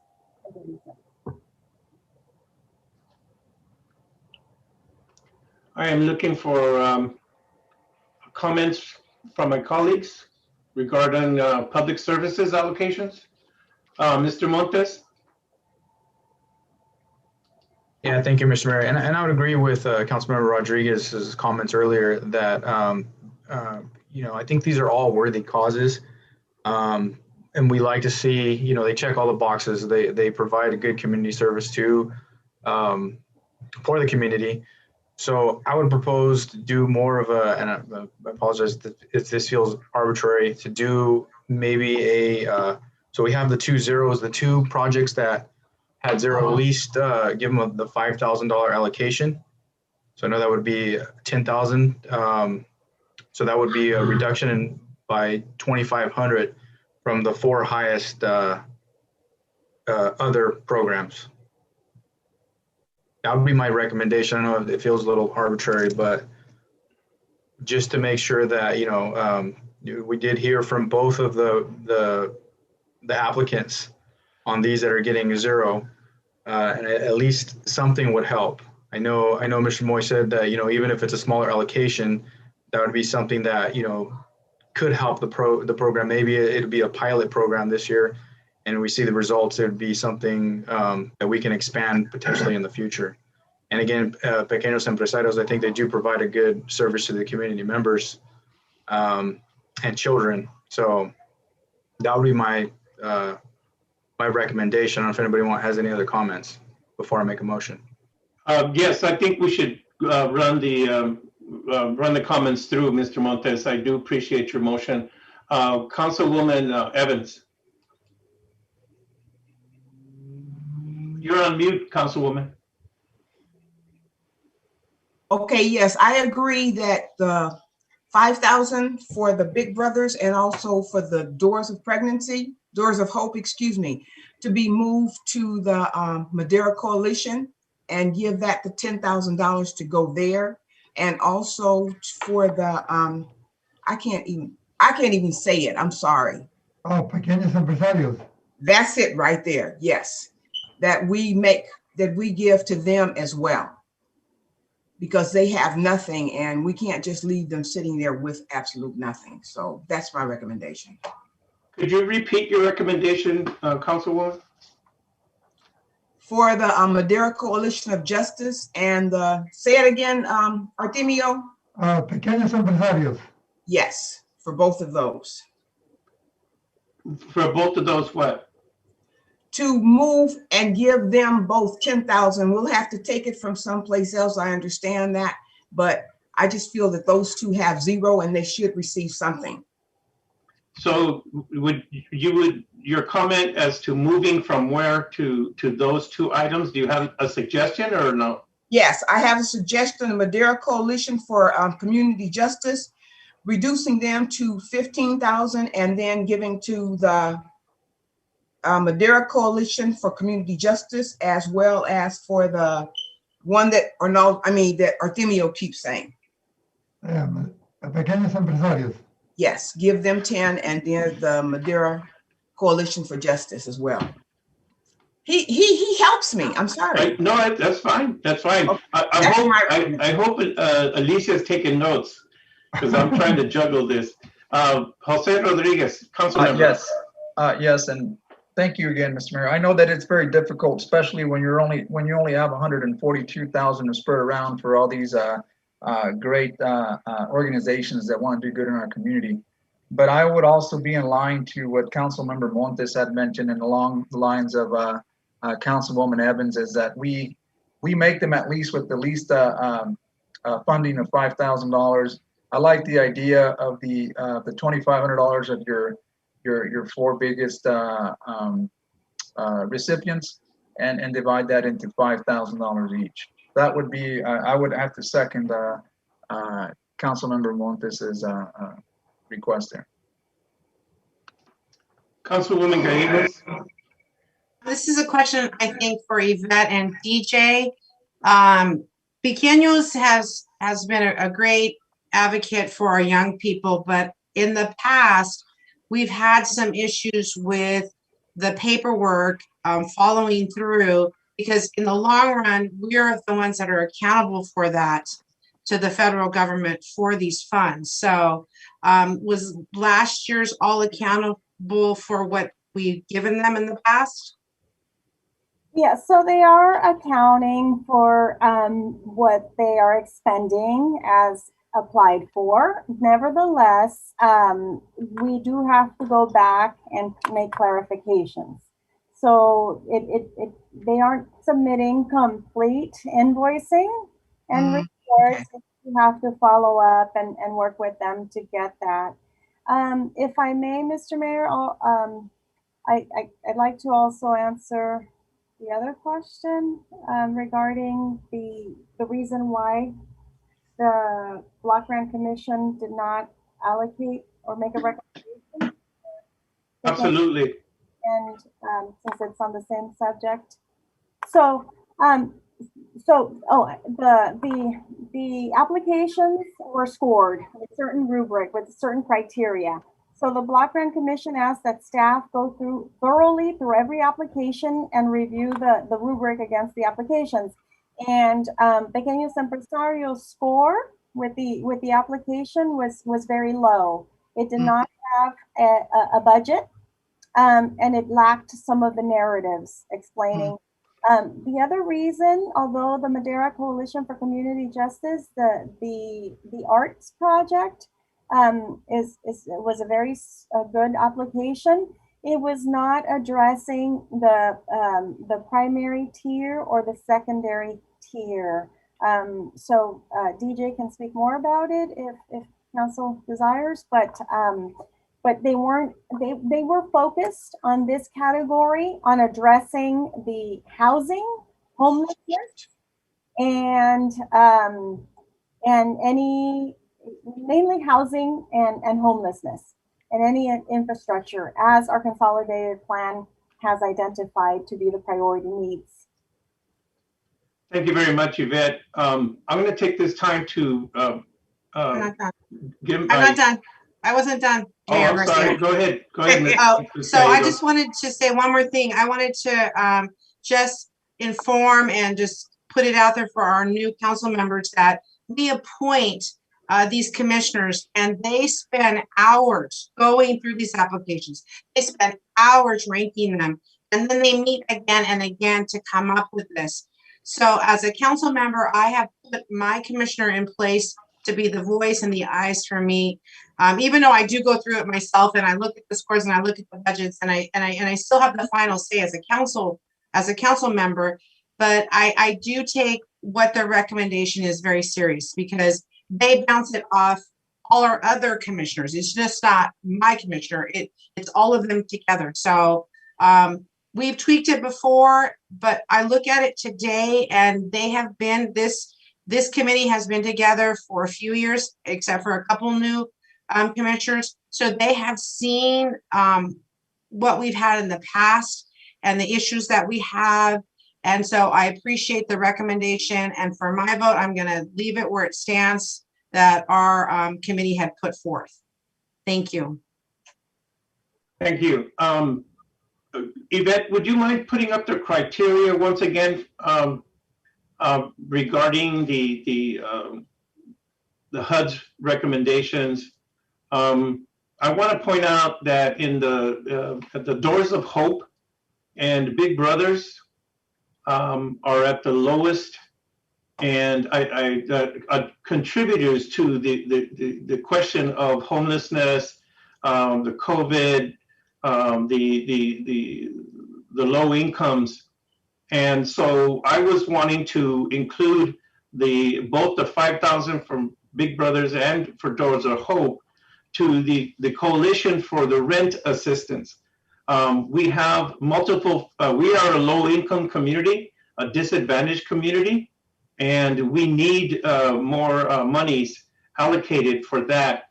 I do appreciate both of those organizations doing what they do, but I do not agree with the premise that we should just give everybody a little bit just because. I believe that providing those funds would give us our bang for our buck. And yes, I do realize taking from one and giving to another one is a difficult decision. But I think that would be the best allocation of our funds, and keeping the rest of those as they are, that would be my recommendation. Mm-hmm. Do we have any more comments from my colleagues before we go on to, I don't see any more hands raised. Okay, Mr. Rodriguez. Jose. Yes, thank you, Mr. Mayor. I just didn't see if there was consensus for any of the recommendations before us. I know that we threw those out there, and so far, I know that myself and Councilmember Montes had requested to add $5,000 to both the Madera Coalition for the street art, and Pequeños Empresarios. Would that be something that you can put up there, Yvette, so that we can see the totals and maybe see if we can get consensus on moving forward? If not, then we can continue with other recommendations. 5,000.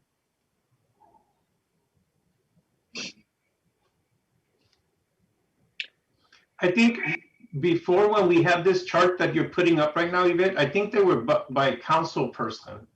I know it's a lot more work, but Yeah, that one doesn't fit on the screen. yeah, no, I get it. Plus, it's a little bit more. Yeah, I still feel that a lot of these, Mr. Mayor, and I'm sorry, I just wanted to make sure that we put that up so that we get an idea of what those monies would look like once you disperse them in that fashion.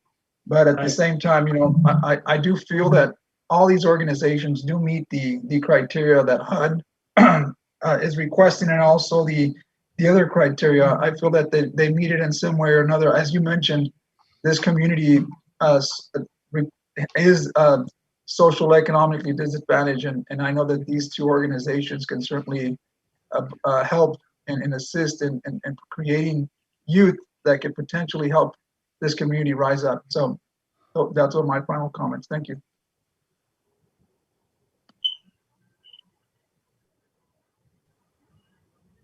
Mr. Mayor, you asked for the scores, how the applications were scored. Do you want to see that, or? Yes, if you could do that quickly, that way we can come back to this. I'm not really sure if we have a consensus. Yeah, I think this was a better. Okay, so the highlighted scores show on a scale from 0 through 100 how these applicants were ranked. As you can see in the public service, Doors of Hope received a score, Pequeños Empresarios received one of the lowest scores of 57. And then also Doors of Hope received 60. And then you can see all the other scores. The high ranking was Madeira Coalition and both Madeira Coalitions and Olives. And one of the reasons, what I heard was for wanting to allocate to Doors of Hope, despite this score, is because they're one of the few organizations that does the work that they do in the community. It's essential work, and the commission felt that it was something that they wanted to support. They are addressing low-income residents, women, and individuals that desperately need the services that are provided by Doors of Hope.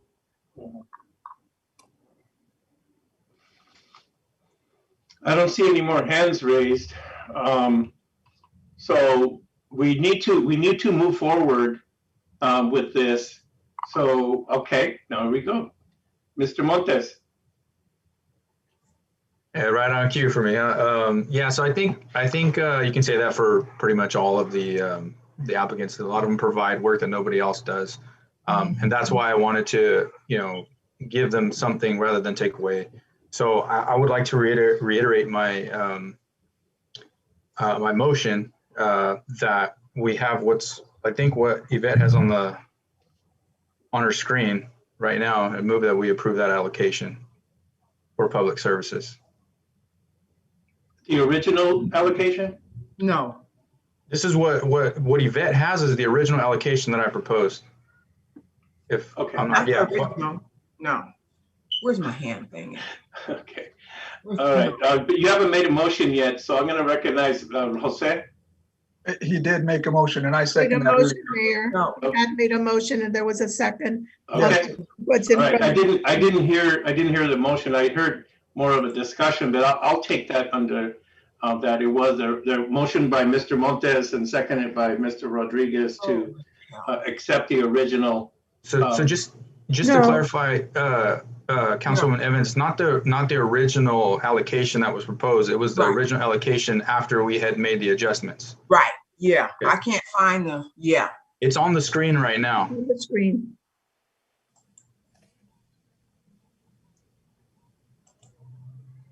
So what we're going to try to do now is add another column so you can see another option side by side.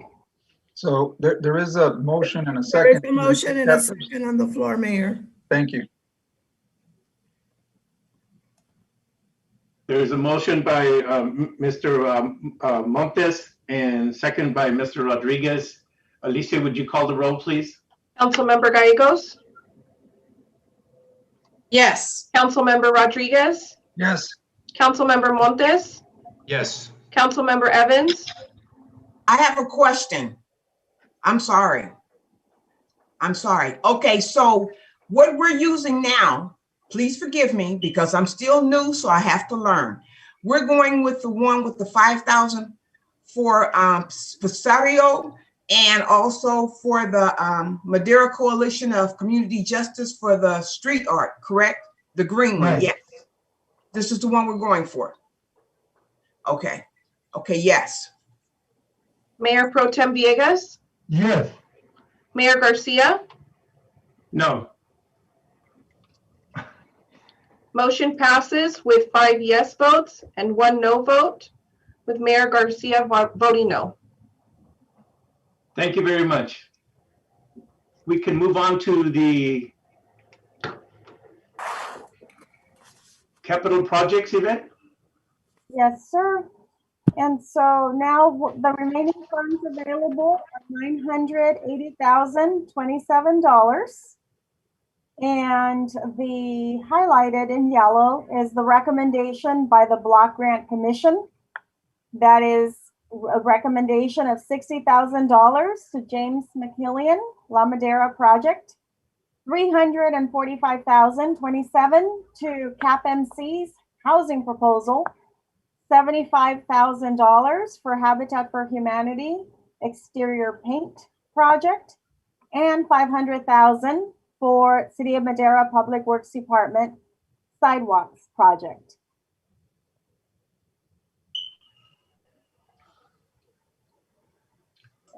I am looking for a hand from my colleagues. Councilwoman Evans? Okay, and looking at this, so what they're saying is, as far as the rehab from McNally Park, they don't receive anything. Is that correct? Correct. Okay, and now for the CAPMC, the CDBG, the Housing Stabilization Program, and also for the James, what is it? The Madeira Accessible Living Studios. Isn't there some type of a grant, a government grant that they can apply for that in reference to that?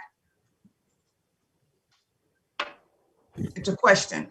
Yes, so there are, for development of affordable housing, there is both federal and state funding. It's competitive, it's highly competitive, and I think given the amount that James McKillian is seeking, CDBG seemed an appropriate source. Typically, when somebody pursues the housing development, it's usually in the million range, and the expectation by the state or the federal agencies is that you're going to provide a good number of units of affordable housing for a sustained period of time. So this was a good source that he thought he could pursue. Okay. Any other of my colleagues wishing to comment? Mr. Montes. Yeah, I just had a question for Yvette. In the past, I know sometimes there were some allocations that we wouldn't fund a project completely. And I think, correct me if I'm wrong, but that was something that HUD kind of frowned upon. When it was a project like, you know, like streets where, you know, we knew that it was going to cost us and we couldn't actually do anything without the full allocation. Is that still something that HUD frowns upon, or we're kind of like banking the allocations? Yeah, what HUD frowns upon is not moving forward with a project and expending the funds. So when a project needs to assemble their funding and wait for other sources to come through, and it's going to delay the start of the project, which is funded with CDBG, just delay the CDBG expenditures, that's what's not beneficial. So not necessarily, you know, we did ask these applicants if they were going to be able to start the project and expend a lot by the spring, even if they were cut funding. And most of them did say that they were going to be able to work with a reduced amount. Thank you. That's where I was going. So everybody that has an allocation can work with that allocation. Reduced, yeah. Mr. Rodriguez.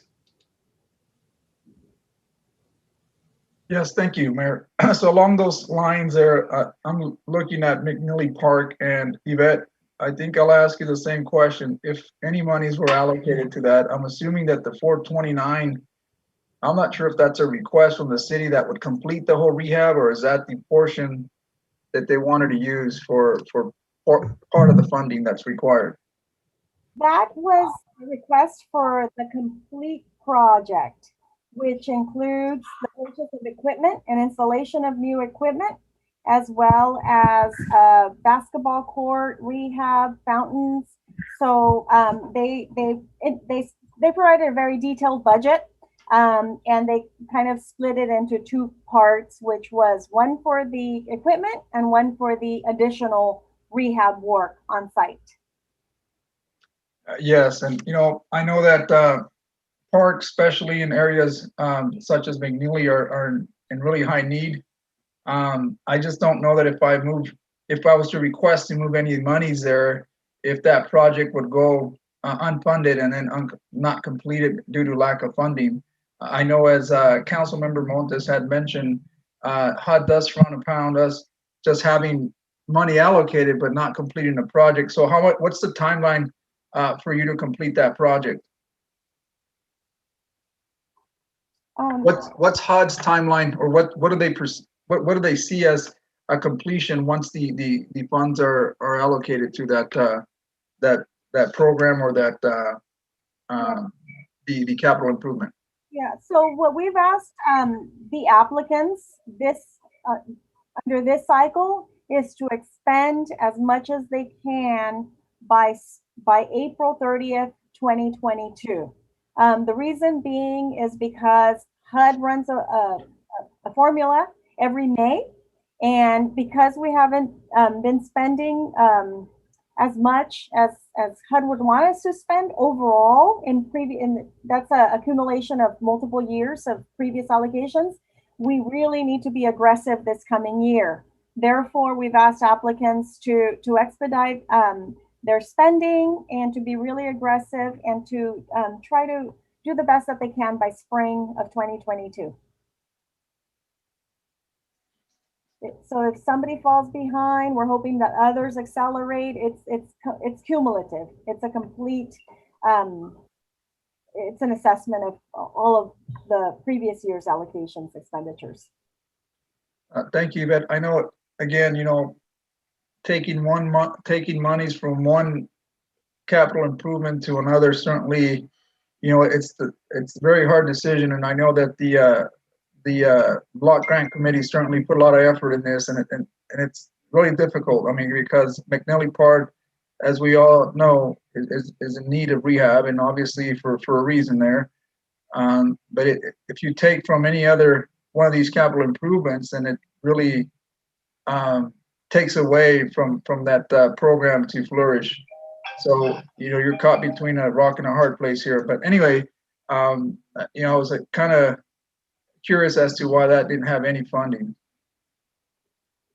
I think the chair of the block grant committee wants to chime in on this question. DJ, go ahead. Thank you, Mr. Mayor. Absolutely. This was a very difficult decision, and we prioritized housing over playgrounds, even though McNally has been at the top of my list for a long time. It's still serviceable.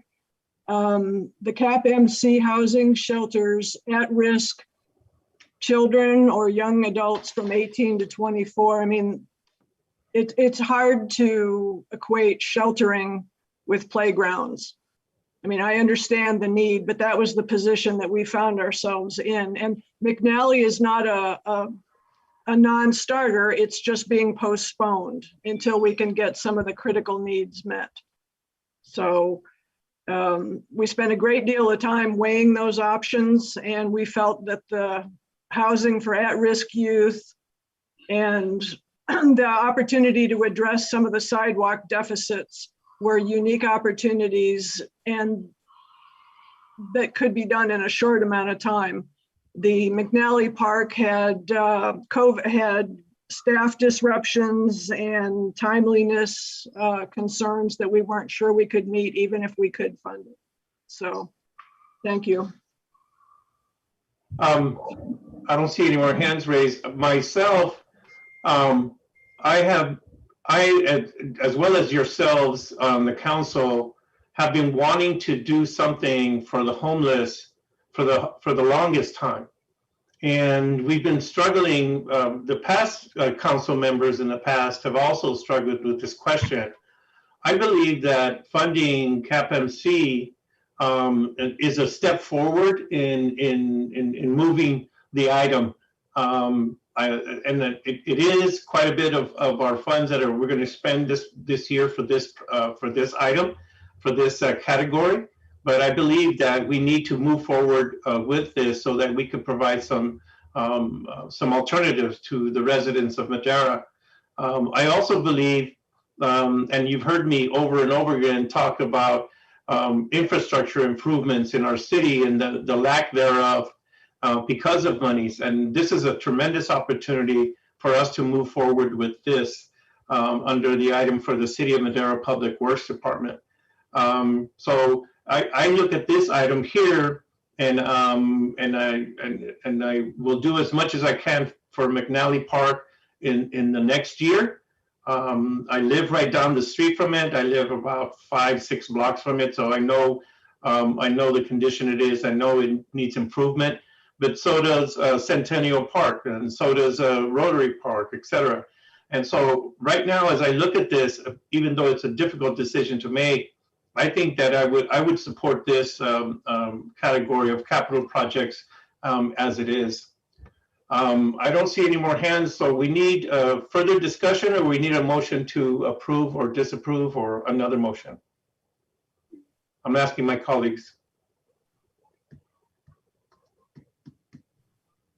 I so move to approve this item as presented. Second. Motion by Councilmember Gallegos to approve the capital projects allocations, seconded by Councilmember Villegas. Alicia, will you call the roll? Councilmember Gallegos, Yes. Councilmember Rodriguez, Yes. Councilmember Montes, Yes. Councilmember Evans, No. Mayor Pro Tem Villegas, Yes. Mayor Garcia. Yes. Motion passes with 5 yes votes, 1 no vote. The no vote is by Councilmember Evans. I believe we have a direction. Yvette? Sure. Thank you so much for your time on this item. Thank you very much, and thank you also, DJ. Please let the folks know over there at the Cdbg committee. We really do appreciate all the hard work they do into putting into it. Just a reminder to everyone that the City Council has a final say on all recommendations by the committee. Thank you very much for that work, and we will move on. Next, we will move on to item C3. Public hearing for second reading adoption of 2 ordinances relating to cannabis to the municipal code. And I believe, is this you, Mr. Rodriguez? Who do we have here? I don't see a name. It is, Mayor. It's myself, Arnoldo Rodriguez, City Manager. With me this evening, we have David McPherson from HDL. We also have John Thomason, our Senior Planner, and we also have Hilda and Gary Conti, who all contributed, as well as Chief Lawson. So the item before the council this evening is the second reading of 2 ordinances that would permit cannabis within the city of Madeira. Allow me to share my screen, council.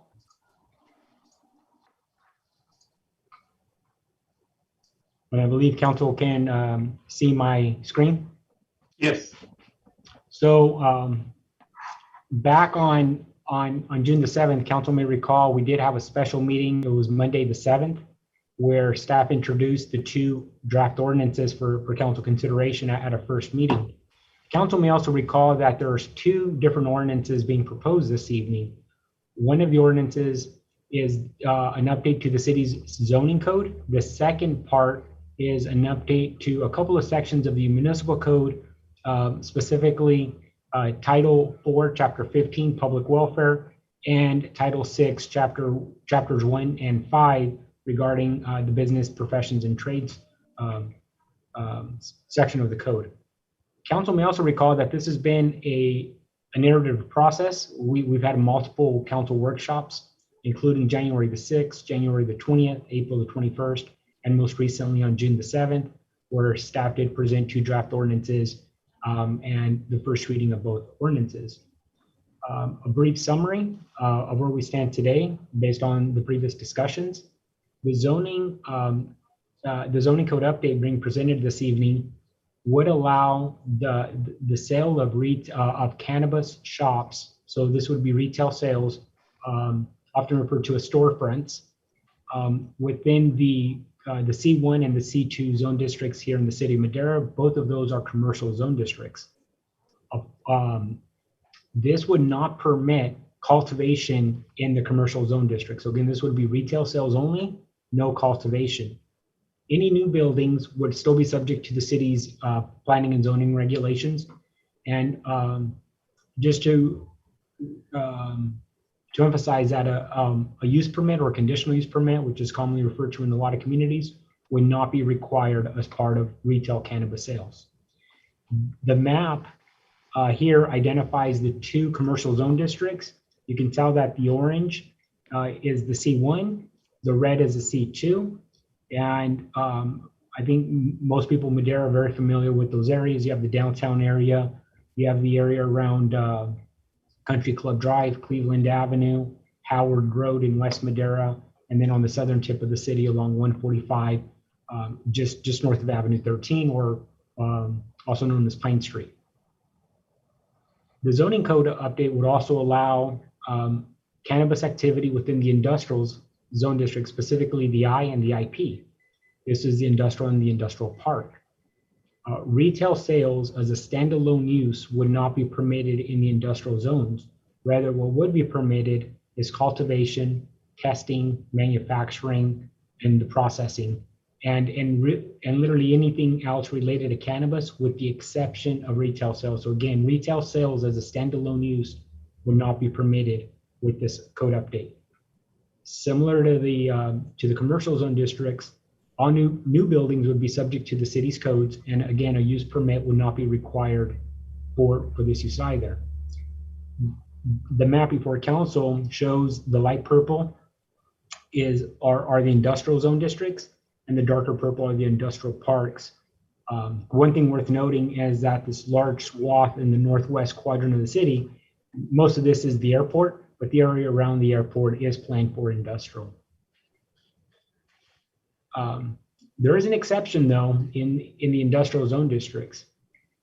If an applicant has a vertically integrated center defined by a minimum of 3 non-retail cannabis permits and a minimum of 20,000 square feet of cultivation, that business would be allowed to have retail sales. So again, there's no standalone retail, but there is retail sales in concert or in combination with 3 other permits in the industrial zone district, so long as the applicant has a minimum of 20,000 square feet of cultivation. And so again, this map is the same map that council saw a few minutes ago. And again, it would be permitted within the purple highlighted areas here. And if one were to overlay the commercial zone districts, you can tell that cannabis activity would be permitted in a good part of the city. The secondary ordinance is the regulatory ordinance. And this is the ordinance that spells out the initial application process, the permitting selection process, the renewal, the revocation, and the transfer of cannabis business permits. What is not included are the procedure guidelines and review criteria, AKA the guidelines. Those guidelines will be presented to council at a future council date where we will discuss those items. Currently, those are being developed as we speak, and they are going to be based on the merit-based process based on previous council direction. The proposed ordinance this evening calls for separate resolutions by the guidelines, which are not included in tonight's as part of tonight's discussion.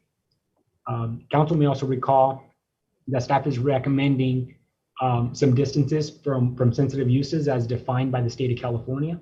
However, staff is also recommending that we have some exceptions to those regulations, specifically the Madeira Downtown Business Improvement Area, the Fresno River, Rotary Park, Courthouse Park, the Well Center, and the immediate area such as the community garden proximate to the Well Center, the Frank Burgon Center, the fairgrounds, the Madeira Municipal Golf Course, and the Madeira County Library. This map was an updated map that mirrors the map that was included at the June 7th meeting, which identifies the Madeira Downtown Business District. And with this map right here, it would not be subject to the site separation distances to sensitive uses.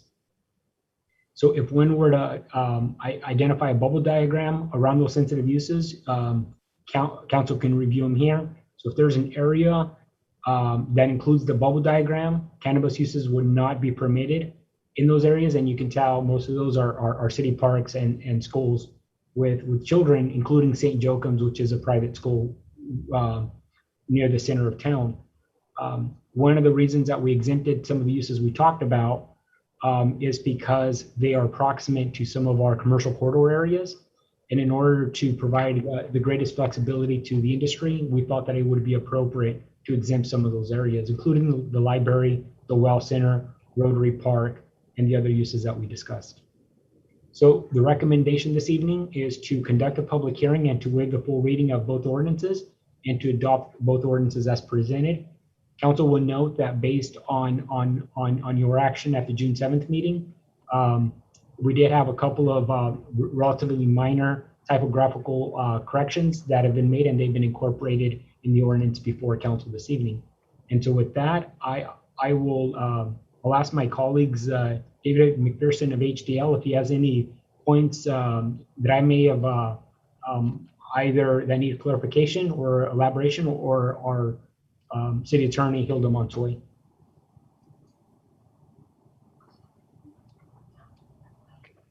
Thank you, Arnaldo. The only comment I wanted to clarify to council is we specifically took out the micro business that would have been a vertically integrated business for that purposes of the retail, because we wanted to expand it to 20,000 feet based on a proposal by Councilmember Rodriguez, because a micro business limits them to only 10,000, and we wanted to emphasize to ensure that it was 20,000. So we redefined per Councilmember Rodriguez's recommendation and council's to a definition of vertically integrated business versus a micro business.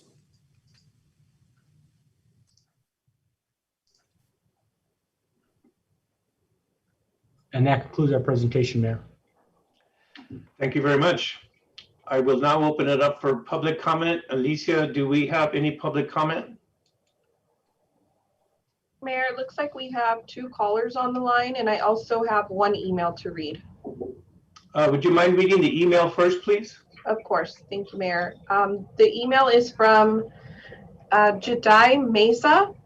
Good afternoon. First and foremost, I'm excited to hear that Mayor Garcia and council are taking an active and transparent process in drafting a city-centered and responsible cannabis policy. My questions are as follows. Are there any lockouts? Does applying for vertical and not getting it block you from the retail business? When will the application process open up for cannabis business, and what does the timeline look like? Will applications be held strictly for social equity applicants? Who or what department will determine which applications are qualified or meet the criteria for a license? Thank you. Arnaldo, would you like to answer anything, or would you like to just continue? I can take a stab at answering a couple of those if it's appropriate, Mayor. Sure. So, a vertical integration process is going to be a process through quality control. So there's no merit-based process that's going to be included for that. So if an applicant has a vertical integration, a vertically integrated product or project, they would not be subject to any limitations. Again, just quality control, like we discussed at I believe the meeting on April the 21st, if memory serves me. The only limitation that council has discussed at this point, which is not up for discussion this evening, would be placing a maximum limitation on the number of retail establishments. But again, if an applicant has a vertically integrated site, it would not be subject to that limitation. The process, if council were to approve this evening, the ordinance would go into effect on the 31st date after approval. And after that, staff is as well as HDL and our city attorney is working on the draft guidelines that we have to present to council. So I can assure council that we're going to have those before council as soon as possible, within a couple of limitations that we have.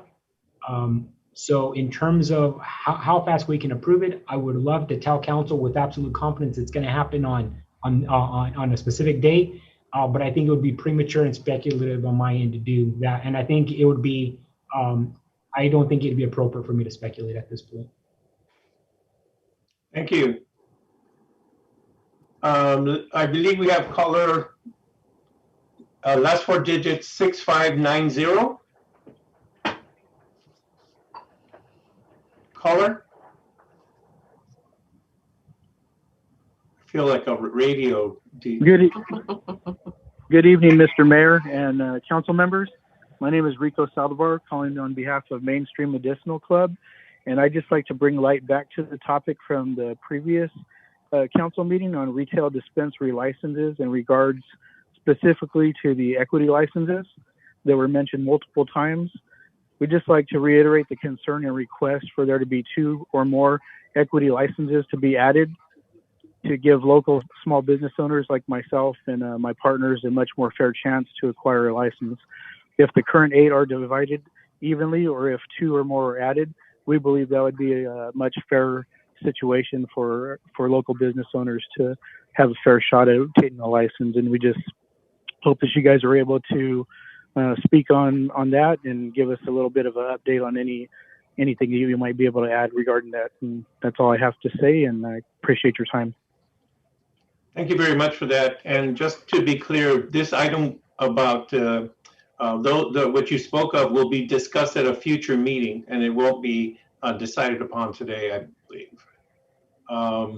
Thank you. You're welcome. Thank you for joining us. I don't see any further public comments. Bring it back to my colleagues unless Arnoldo or David, do you have anything else to add? No? All right. Councilwoman Gallegos. I just want to put attention to that our planning commission did recommend 1,000 feet from schools or daycare, and we still have a buffer of 600. And that is still a concern of mine in our area of District King and the city of Madeira. But I think if we're allowing other alcohol or smoke shops to be 1,000 feet away, we should be doing the same for cannabis. So thank you, Mayor Garcia. Welcome. Any other of my colleagues have any comments on this? I don't see any hands raised. I will take it back to, let me see my screen here. I believe the recommendation of a staff was to waive further reading and approve item, this item. Am I correct, Arnoldo? Yes, Mayor. So the recommendation is to conduct a public hearing and waive the full readings of 2 ordinances amending the city's municipal codes. And adopt the 2 ordinances. Correct. Hilda. Do I have a motion from my colleagues to that effect?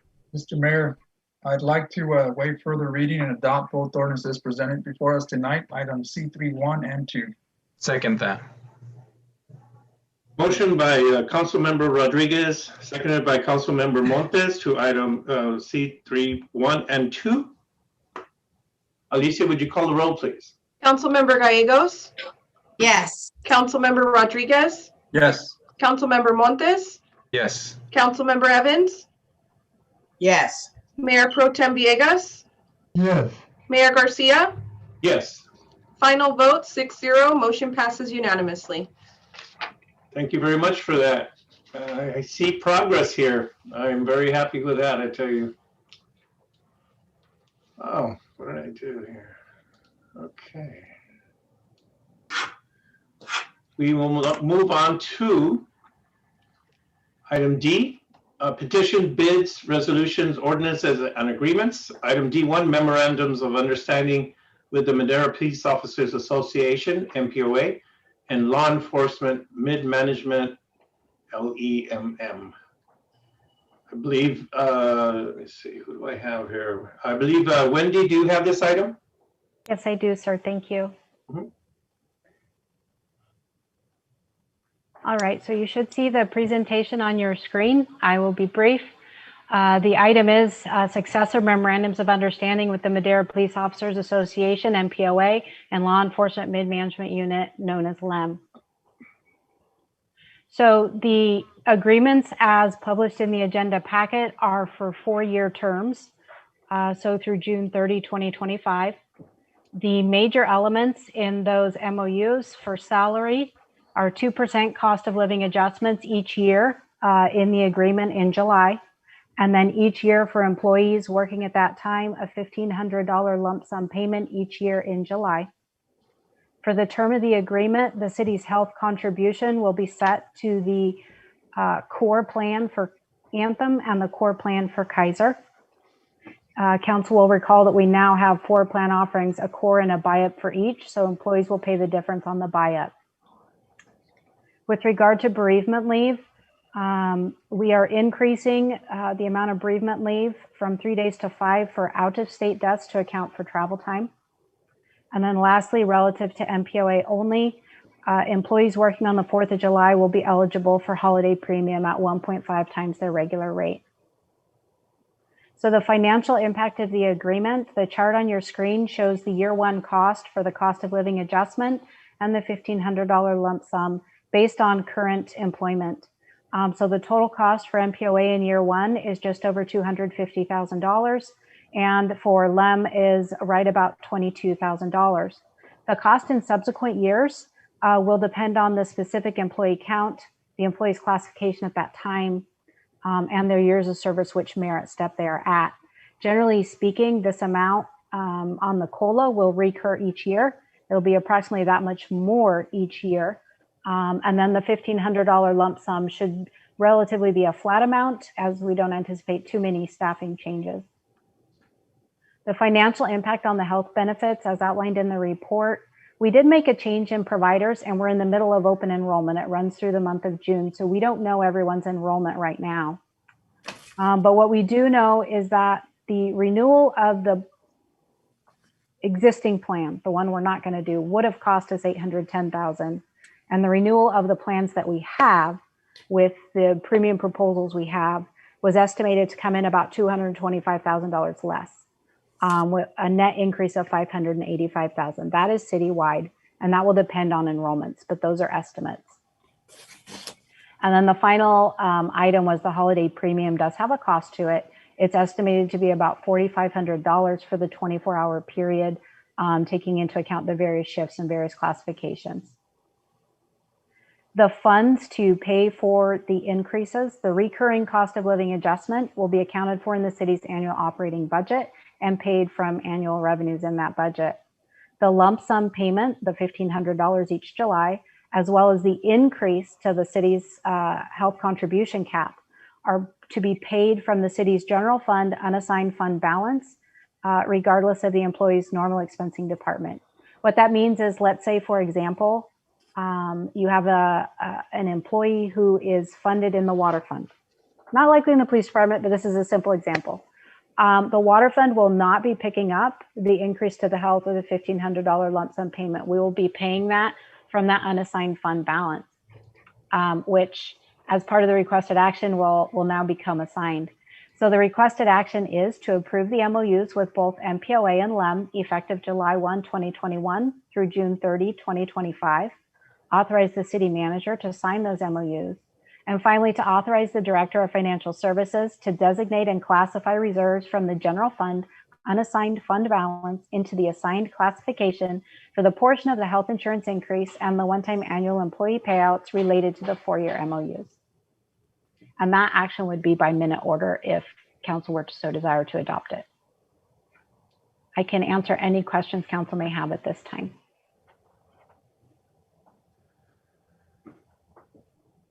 I see Mr. Jose Rodriguez. Yes, thank you, Wendy. The question that I have is in regards to, I know that this is a 4-year agreement.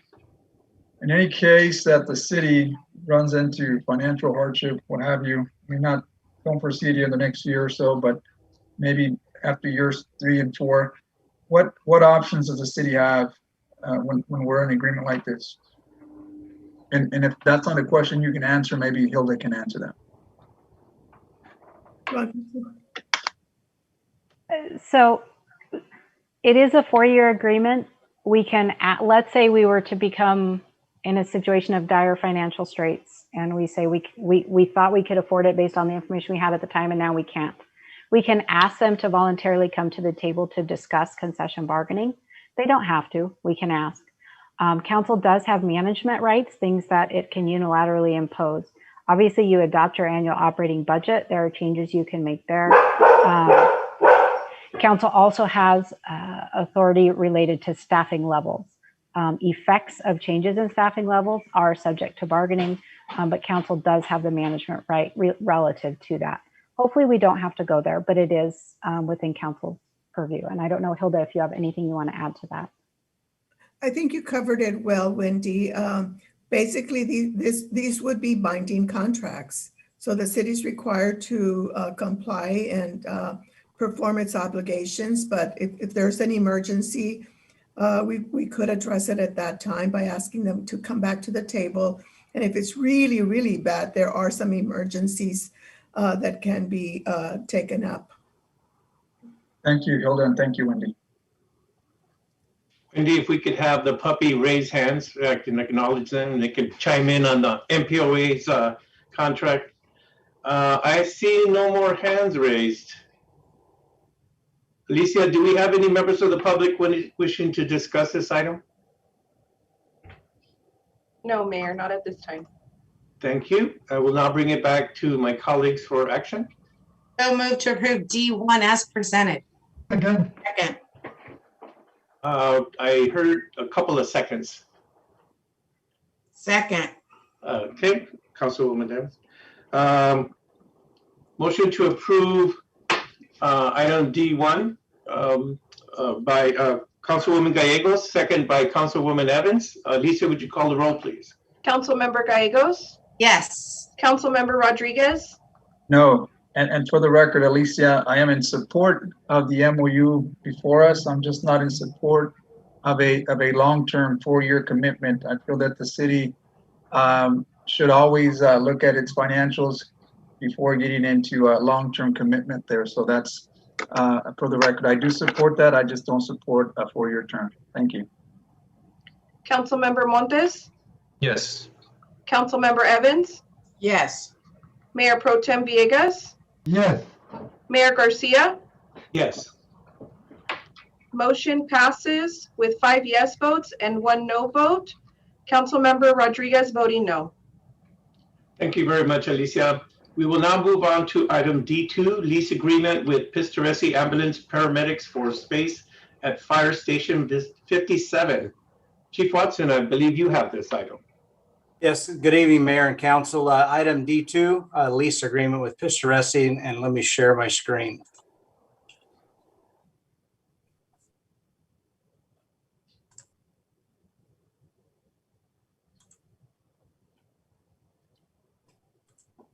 Looks good. Okay. Yes. So Pistoresi and the city have enjoyed a long-term relationship serving the citizens of Madeira. Pistoresi also serves Chowchilla and a portion of the county, primarily the valley floor of Madera County. Sierra Ambulance services the foothill communities of Madeira. The city has allowed Pistoresi to house an ambulance at Fire Station 57 since 1982. Relationship has served Pistoresi and the residents well. Pistoresi also houses an ambulance at Madera County Station 1, located on Tozier Road. And prior to 2021, they had an ambulance housed at Chowchilla Fire Station 1. The city of Chowchilla also had a need to have the ambulance vacate the property, and I'll get into our space needs a little later. On front of you is obviously a map of the city. You can see Fire Station 56, 57, and 58, owned and operated by the the city of Madeira, and Fire Station 1, which also has the Pistoresi ambulance in it. The station we're talking about tonight is Station 57, down off Schnorr Road. As the fire industry continues to evolve, new apparatus and equipment are required. Space has become limited in our fire stations. Pistoresi utilizes approximately 3,000 square feet with a sole use area of just over 400 square feet. The area was designed and built for storage of firefighting gear and a cleanup room for firefighters. Today, the safety gear is being stored in the apparatus bay, as well as a gym that is located in the apparatus bay. The station, here's kind of a station layout. You can see the little donuts here on the screen, but the shaded area is the areas that paramedics have access to. The areas identified by square footage, I'll get into a little more detail a little later. This is the red box here is the primary area that Pistoresi has sole use of. So the use of space at the fire station. So if you look at these first two photos, you can see the washing machines, the gym area. The second photo shows some of the firefighting gear that's stored in the apparatus bay. There's some additional storage.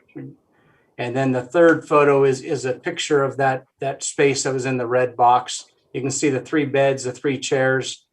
Behind the chair, you can't see, but there's a washing machine and a cleanup sink.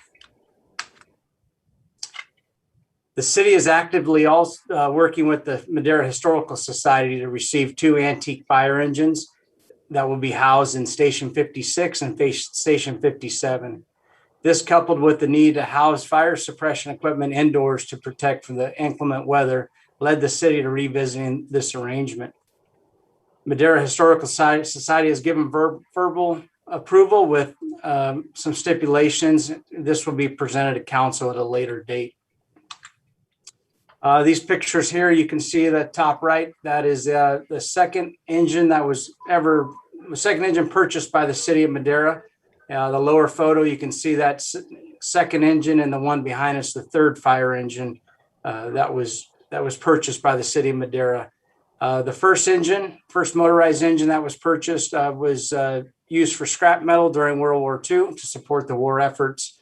Both of these fire engines here are in pristine shape, museum quality, and the Historical Society has done a great job over the years keeping these up and running and well maintained. The plan for additional space, it is anticipated that once Pistoresi relocates, the space will be used for the following: storage of safety gear to keep it out of the carcinogenic smoke being generated by fire apparatus, firefighter health and wellness equipment, and various other supplies and equipment, those including medical supplies and personal protective equipment. Staff has notified Pistoresi that the space is needed at Station 57 and a lease agreement was also required. These conversations started at the beginning of the year. It's worth noting that during the preceding 39 years, there has been no rental agreement in writing between Pistoresi and the city. During this time, the city has borne utility and maintenance costs of the fire station solely. And Pistoresi currently pays for cable and internet within the fire station utilized by the ambulance crews and firefighters. This lease agreement is expected to generate just over $13,000 in revenue. And should Pistoresi remain for the duration of the agreement. Should Pistoresi vacate before the end of the agreement, this would decrease. These funds, a portion will be used for utility and maintenance costs. Any remaining funds will be used to make improvements to the fire station. So here's a picture of Station 57, and you can tell, obviously, the council is fully aware of the new asphalt that was laid around the station, cement work that was done.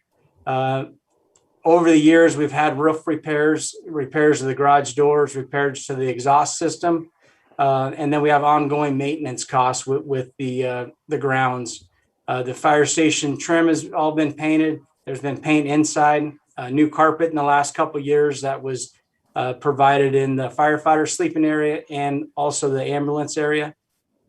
Utilities at this fire station average about just over $14,000 a year.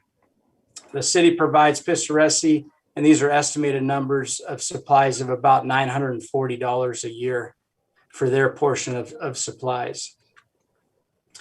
One of the big things that I was concerned about was response times, because in the fire service and the ambulance service, it's crucial to make sure an ambulance and a fire engine get on scene within a recommended time. That recommended time for the ambulances is 8 minutes. That includes the dispatch time, the time it takes the crew to get into the ambulance and start driving, and the drive time. So one of the concerns I had was in the area that Pistoresi might be able to relocate to ensure adequate response times, which are imperative for the public. The goal is to allow Pistoresi to remain at the station until the end of the agreement. So in front of you is you can see the two blue dots on here. The lower one is Station 57. The upper one is Pistoresi's ambulance headquarters. So this red indicates a response time or drive time of 5 minutes from Station 57. So you can see it covers quite a large area of the city. This green area, I just needed to use a reference point. So I used Pistoresi's headquarters, which is approximately a half mile away. We did look in this area between Schnorr and their headquarters, and there was some retail space available. And that's kind of why I use this to show a 5 minute response time from their headquarters on our street. This is an overlay. So the tan area you see is the drive time. So everything in the tan area, there would not be an impact to the response area. If you look at the little finger of red here, and then the little pockets down by Italian Swiss Colony, that's about a 30-second increase if they were to respond from their headquarters. Additionally, if they were responding from their headquarters, it actually puts a greater response area out around the city with that 5 minute drive time. And that's just based on the location of that intersection. Same thing with the fire station on Lake Street. The way it's located, it has multiple exit points through different roadways, and they can make great access. So I just want to show you a comparison between the Station 57, if they were located at their headquarters, and an overlay of the two.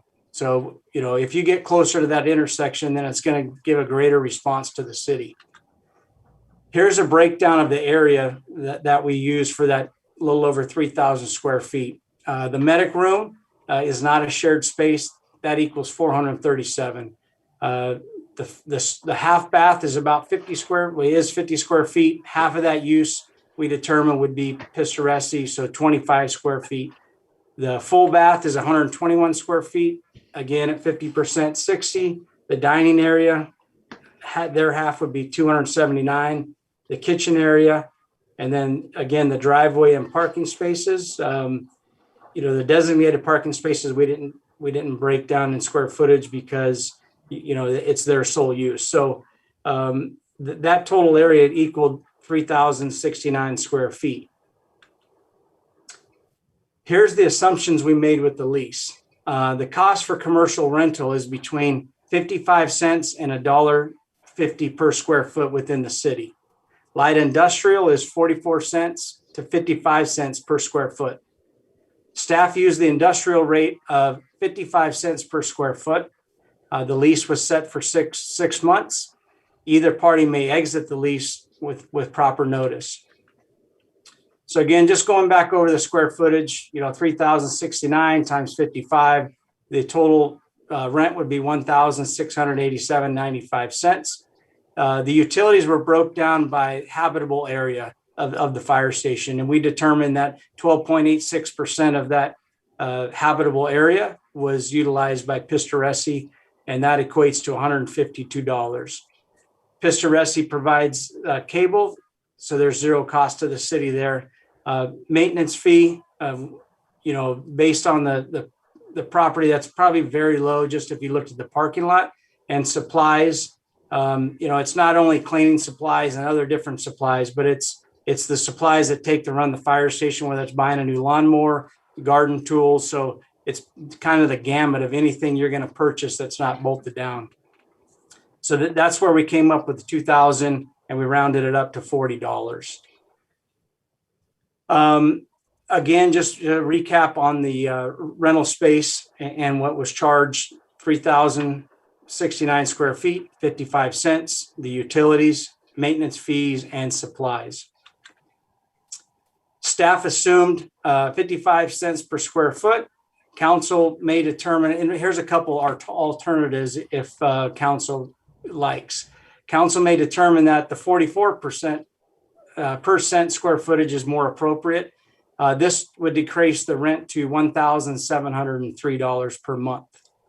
Alternative number two, staff assume Pistoresi utilizes the bathroom, kitchen, and dining room 50% of the time, whereas fire personnel use it the remaining 50% of the time.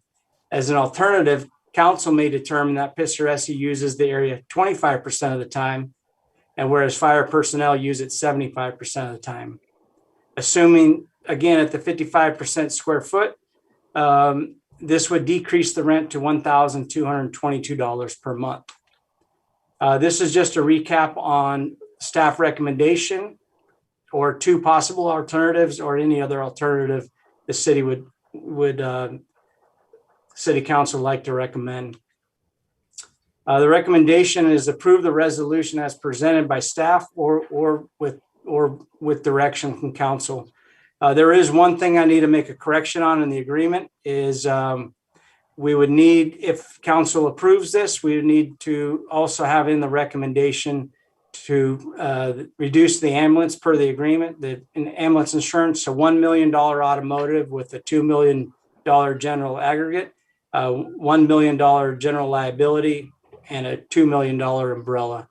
This reduces what's in the agreement slightly, but it also moves those amounts around for a total amount equaling almost what's in the written agreement. Do you have any questions? I'd be happy to answer them. I am looking for my colleagues. That would be Councilwoman Gallegos. I think we have someone here from Pistoresi Ambulance that would want to put some input in, or we have questions. Would you mind, Councilwoman Gallegos, letting the staff do this full report, and then if they're done, then we could move on to Mr. Pistoresi? I'm pretty sure that was the rest of the report. Is it not? Is that all you have, Mr. Watson? Yes, I'm done, Mr. Mayor. Thank you. Do you have anything to add, Mr. Rodriguez? You know, one of the things that staff did since the publication of the report is we wanted to provide council a couple of different options. The council did hypothetically feel that the formula that we used to determine the rate was either, you're not necessarily saying inappropriate, but if it was high or if council had other thoughts. So again, so the two alternatives are not something that we're married to, but again, it was to simply provide council with different options. And so with that, I'll turn it back over to you, Mayor. Thank you. Thank you very much, Mr. Rodriguez. Do we have Monty here from Pistoresi? Who do we have from Pistoresi? That would be Ted Pistoresi, Mayor Garcia. Good evening. Welcome. Welcome. Thank you. Well, I'd like to thank everybody for letting me be here to talk to you about this. Just a little history on Pistoresi Ambulance. You know, our family's from Chowchilla, and back in the early 80s, there was some ambulance issues here in the city of Madeira, and they came to us, asked for help, kind of bail them out. And so we put together a couple of extra used ambulances. We only had one ambulance in Chowchilla at that time. And we came to Madeira, and really it was sudden and spontaneous. So we ended up being allowed to go to the fire station. And that worked out very well for us and for the city of Madeira. Back then, the fire department was run by the city, Madera City. Most of the firefighters were local residents. They were very much involved in the community, and there was a sense of camaraderie, fellowship with them. And when we came into the Madeira, we also needed employees. So at that time, and still to this day, the fire department are basically EMT ones. And so at that time, I think we probably had, 7 to 10 of the firefighters work for us. So they would be in the fire department as a firefighter, and the next day they'd be working for us in the ambulance. So Madeira really gave a lot to the community of Madeira, the city, by having these firefighters, by giving us a place to stay, and Madeira helped us grow Madera County's EMS system. Okay, we went from just an EMT unit to EMT2, which is just kind of a basic advanced life support, to becoming paramedic ambulance service. The fact that we were able to be here at Madeira and have their resource, a lot of their guys went to EMT2 school. They went to paramedic school with us. So we had a very good relationship, and still do, with the fire department and the city. So we were allowed to come into the fire station. They say we don't have this contract, but it's been a handshake agreement, which is kind of the way we used to do things in the old days. Things have changed a lot. And so we had the fire guys, our ambulance crews stationed there. We had a supervisor there for a while. We actually had an office there. One of the captain's rooms was our office. In the main area you come in, we had our building. I used to work in the alarm room, and then we got bigger and bigger, and then we were able to move out and get our own, our own headquarters. So I thank the city. It's not a lost cause what they put into this and having us there. They helped us grow, and they helped Madera City grow their EMS system. As far as some other things, the fire chief mentioned the Medic 47 and its response areas, and he put up the maps on how it covers. I want to keep everybody in mind that 47, I call it 47 because we used to call it 50 station 57, that ambulance there, that's the west side ambulance. We have another ambulance in the center of town, which is by the Catholic Church, right off the freeway and 4th Street. We have another ambulance out by the county jail, Road 28. We have another one on the kind of the northeast, which is Road 26 and Avenue 17. So we have 4 staffed ambulances, kind of triangulated on the corners, plus the one in the center of town. And so we're able to provide and meet those, those response times, utilizing all the ambulances. The ambulance at Station 57, that is a critical location to be. As the fire chief said, it gives good access into the town, the west side, and then out to the county outward. So it's essential really to be in that area. We have looked at some of the area residents. There are no residents. Just looking up on, I think it was not Zoom, but one of the online services where they show houses that are for rent or for sale. There was like 1 or 2 houses for rent in Madeira. A few houses are for sale on the other side of town, on this side of town, but they're not houses that are appropriate for housing an ambulance based on a dense population of the neighborhoods, private communities, or whatever. So there's really no houses available. We will have every intention of looking for a new place.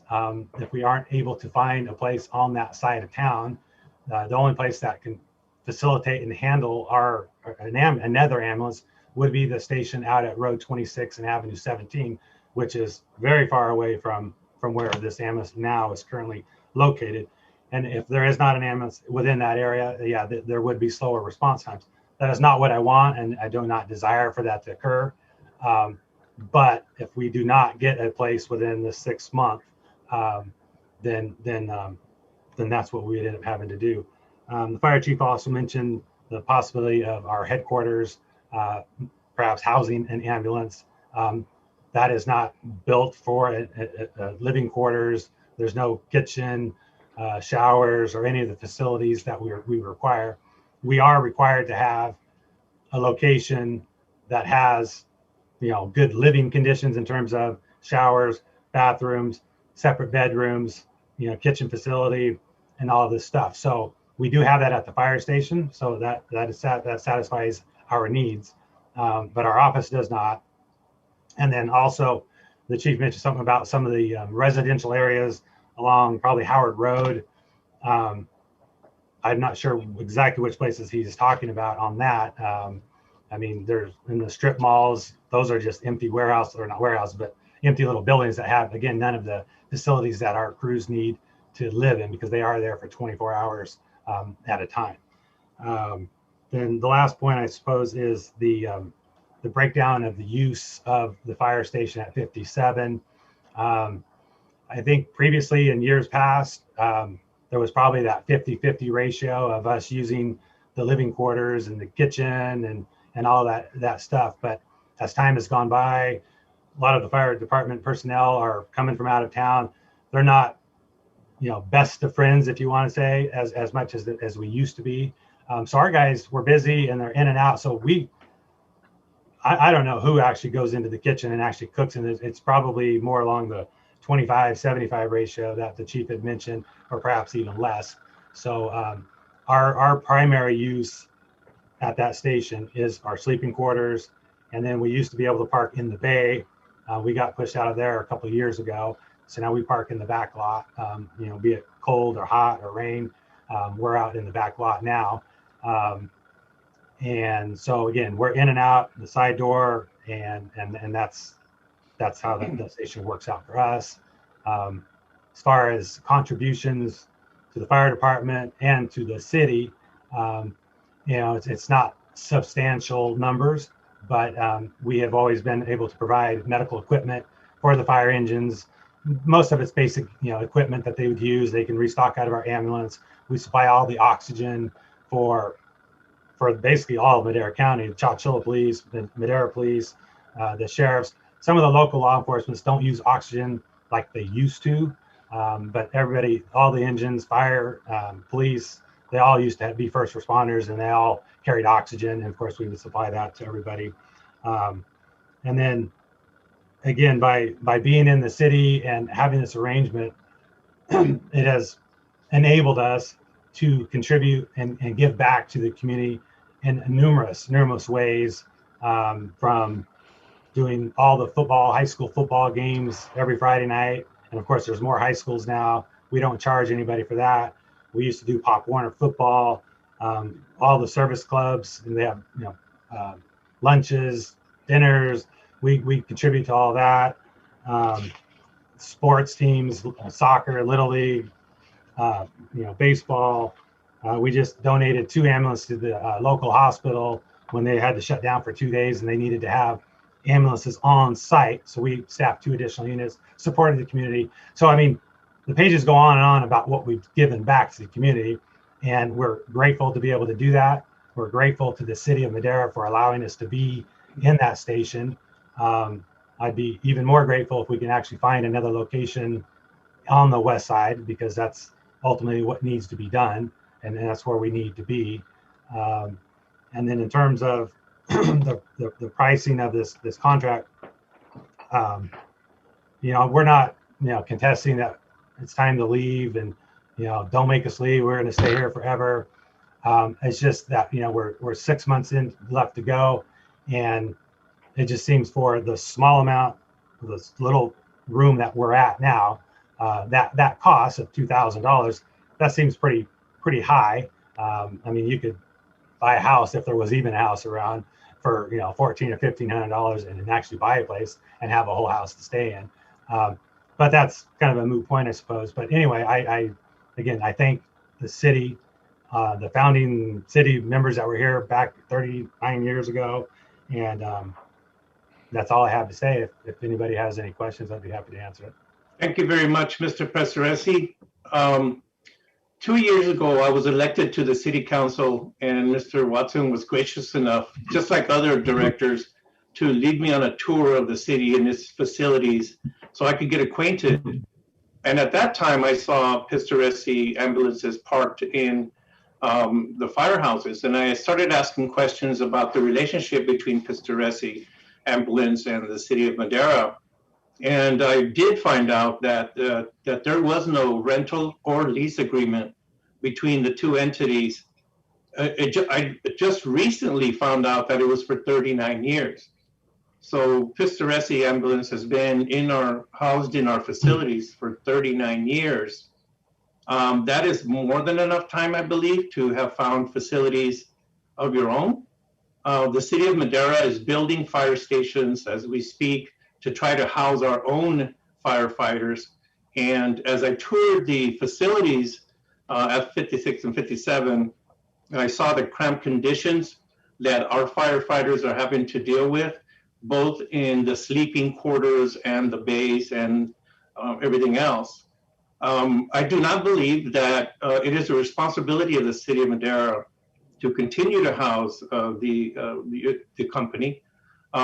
It is a need for the city of Madeira to be able to house its own firefighters in its own facilities without being subject to cramping or the conditions that they have been housed in. I think that we have been more than lenient to be able to enter into a contract with you that will terminate at the end of December. That's more than generous on our part. And I thank you for your service. I hope that we can continue the relationship of providing ambulance services to the residents of Madeira. But I just do believe that at this time, I think this is the best solution for our staff, the city of Madeira, and Pistoresi Ambulance. I'm looking for questions from my colleagues. I believe Jose Rodriguez. Thank you, Mr. Mayor. First of all, let me thank Chief Watson and staff for putting this together. Appreciate that. I'd also want to thank Mr. Pistoresi for sharing some history. Quite frankly, 39 years ago, I don't think any one of us was born yet at the time. And it's been a long time, so we don't know what the sentiment was during that time and that period between the city, again, and the Pistoresi ambulance. I certainly do know that obviously response times are very important. But more importantly, in looking at that chart, I know that this is a 6-month lease, and I get that. But my question was more around the formula, right? Because I think several options were presented, but in looking at 437 square feet of the facility there, we're using, yes, a moderate price per square foot on industrial space, but I think if you look at it more of a commercial space, even at $1.50 for that amount of space that's being utilized, I mean, that comes out to less than $1,000. And I think with the camp charges and or utility charges, I don't think it even goes beyond $1,000. So, again, I can't speak on what happened 39 years ago, but I do know that there is something that needs to be rectified, and we're certainly handling that. And I appreciate staff. I appreciate Mr. Pistoresi also wanting to take the initiative and moving forward. But we don't want to leave a relationship that's been on for over almost 40 years and not at least give an opportunity for them to seek other housing or other space. As we speak now, housing has become very difficult to find. If anyone looked at the housing market out here, I'm not sure what you're looking for specifically, Mr. Pistoresi, but I know that even rental space has become difficult here. As far as commercial and industrial, I think that's plentiful, but I don't know if that suits the needs that you need. I do know that what we do need is good response times, and I'd hate to break a relationship and leave it in that manner. So I'd like to explore one of the options that's more accurate to the square footage utilized than moving to the 2040. I don't know that really represents the usage of that facility. Again, the relationship that existed before and what took place then, that was something then, this is now. And I want to make sure that we treat our I would say a partner in the community, that we treat him fairly as he exits within the next 6 months. And those are my comments, Mr. Mayor. Thank you. Thank you very much. Councilwoman Gallegos. Yes, thank you, Mayor Garcia. I agree with what you have to say and everything that you're saying about the 39-year relationship and being in the firehouse. I granted all that.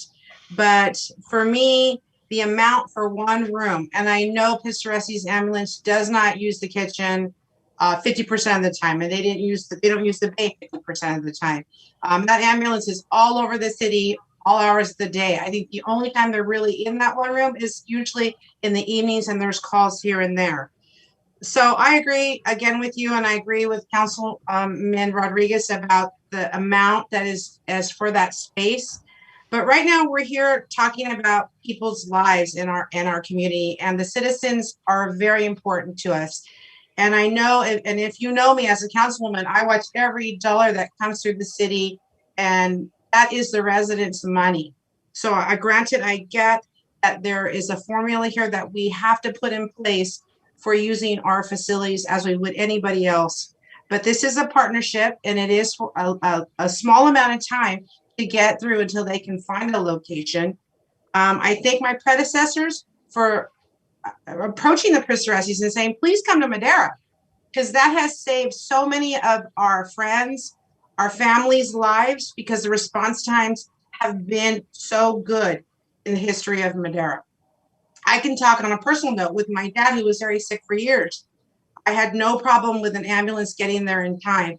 I would just hate to see this ambulance go somewhere else in 16th Avenue, 16, I think Ted was saying, in 26. That is a far distance. And with the inventory and housing right now in that area is very difficult to get. So for me, I would be looking at alternation of number 2, that I feel that for the square footage that they're using right now would be sufficient in the one room. And I have also toured the firehouse and I've seen where they're located. And I think that would be a good medium price between what they're using and what one room goes for. And if you look at people's house payments, and that's a whole house, that's a big excessive for Madeira. We're in the city of Madeira and we're talking about how things are tough right now. So for me, I thank everyone that put time into this report and gave us the information, Chief Watson, that helped us make this decision tonight. Again, it's about what's best for our residents and the partnership that we've had with Pistaressi Ambulance and how we want to keep that positive in the city of Madeira, and especially when our residents come to us and say, hey, you know, we had this happen. Thank you, council, for staying on task with Pistaressi, making sure they're there for us. And that's the most important thing. Thank you, Mayor Garcia. Thank you. Councilmember Montes. Yeah, Mayor. So I would also be in favor of alternative 2, I believe. And I echo everybody's comments. I think it's been a mutually beneficial relationship.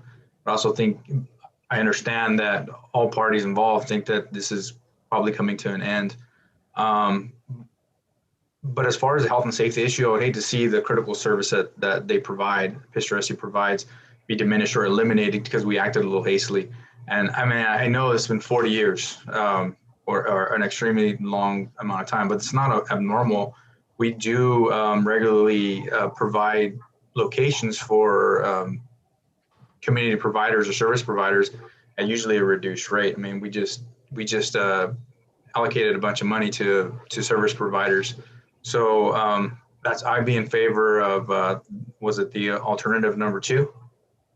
Knowing that this is a short-term solution, I would just hate to see, you know, those services be reduced or eliminated if we just acted a little hastily. Those are my comments. Just to clarify, are you talking beyond the December 31st deadline, or are you talking after the deadline? No, it sounds like everybody is in agreement that it is a 6-month period. Okay. Right. December 31st. Okay. All right.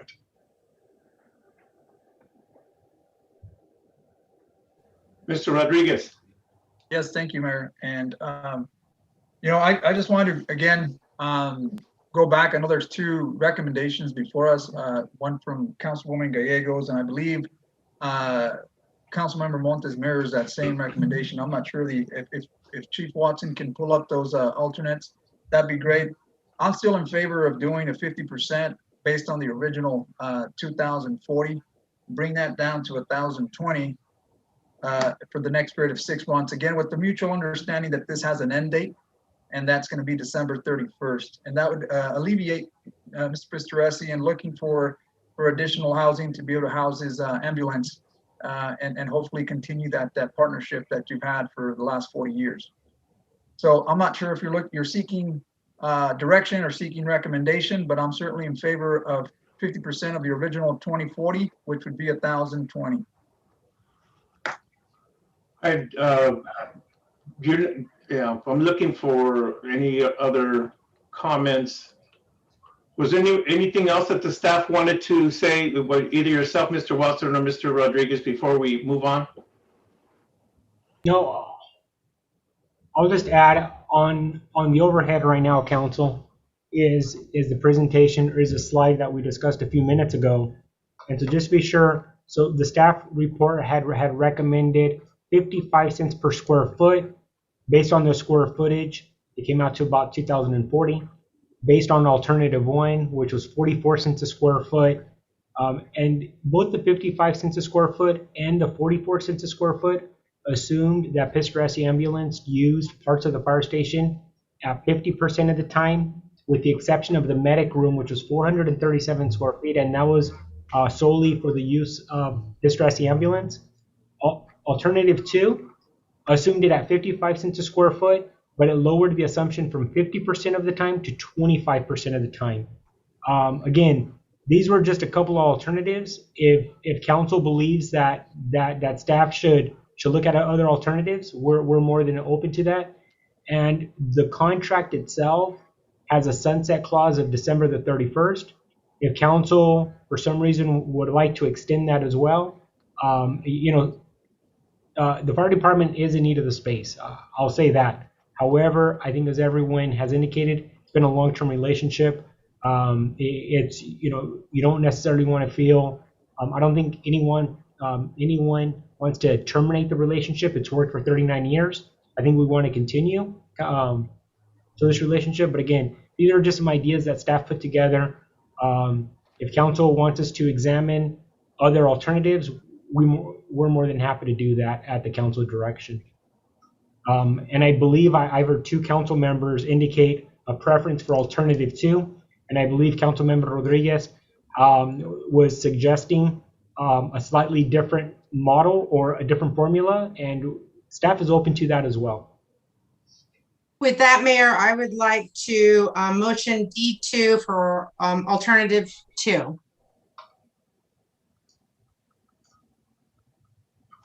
I will second that. I'll second it. What was the second? Councilwoman Gallegos made the motion. Who seconded that? Seconded that, Mayor. Mr. Rodriguez, do you still have your hand up for some reason? Yes, I know there's a motion and a second. My motion was going to be that we leave that at 1,020. And again, that motion was based on the square footage, going at the highest price per square foot on commercial buildings, $1. Okay, Mr. Rodriguez, hold on a second. Could you put that back on the screen, Mr. Watson? It's only. I'll see it. Okay, thank you. Now, Councilwoman Gallegos, you have alternative number 2? Is that correct? Yes, sir. Yes, sir. Okay. Mr. Rodriguez, was that also your motion for number 2? No, you have a motion and a second. My motion was going to be to leave it at 1,000, half of the. Okay, well, there's a motion and a second. So your discussion would be inappropriate at this time. So you asked me a question and I answered it. No, I get you, brother. But you just don't get to do another motion. So yes, we can. Well, it would have to. This motion, the first motion by Councilwoman Gallegos and second by Mr. Montes would have to fail before you can make another motion. Mayor Garcia, I can amend my motion to the 1,200. So you want to strike your first motion? Just amend it, not strike it, amend.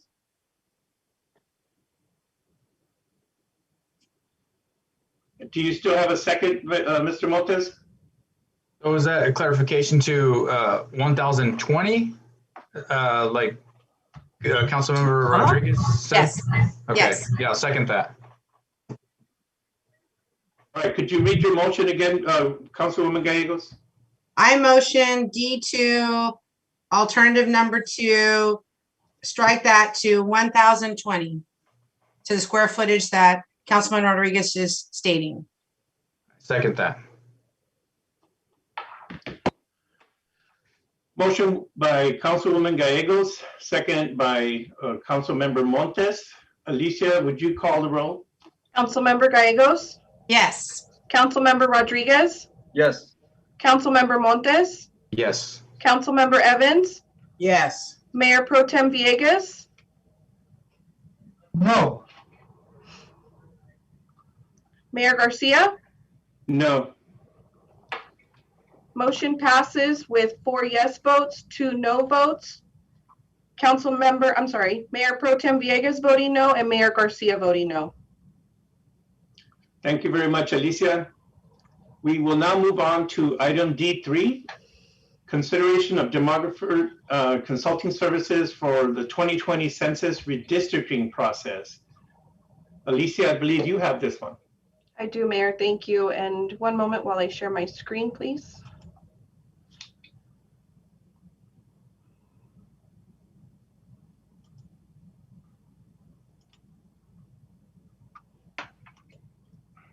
And can you see my screen? Yes.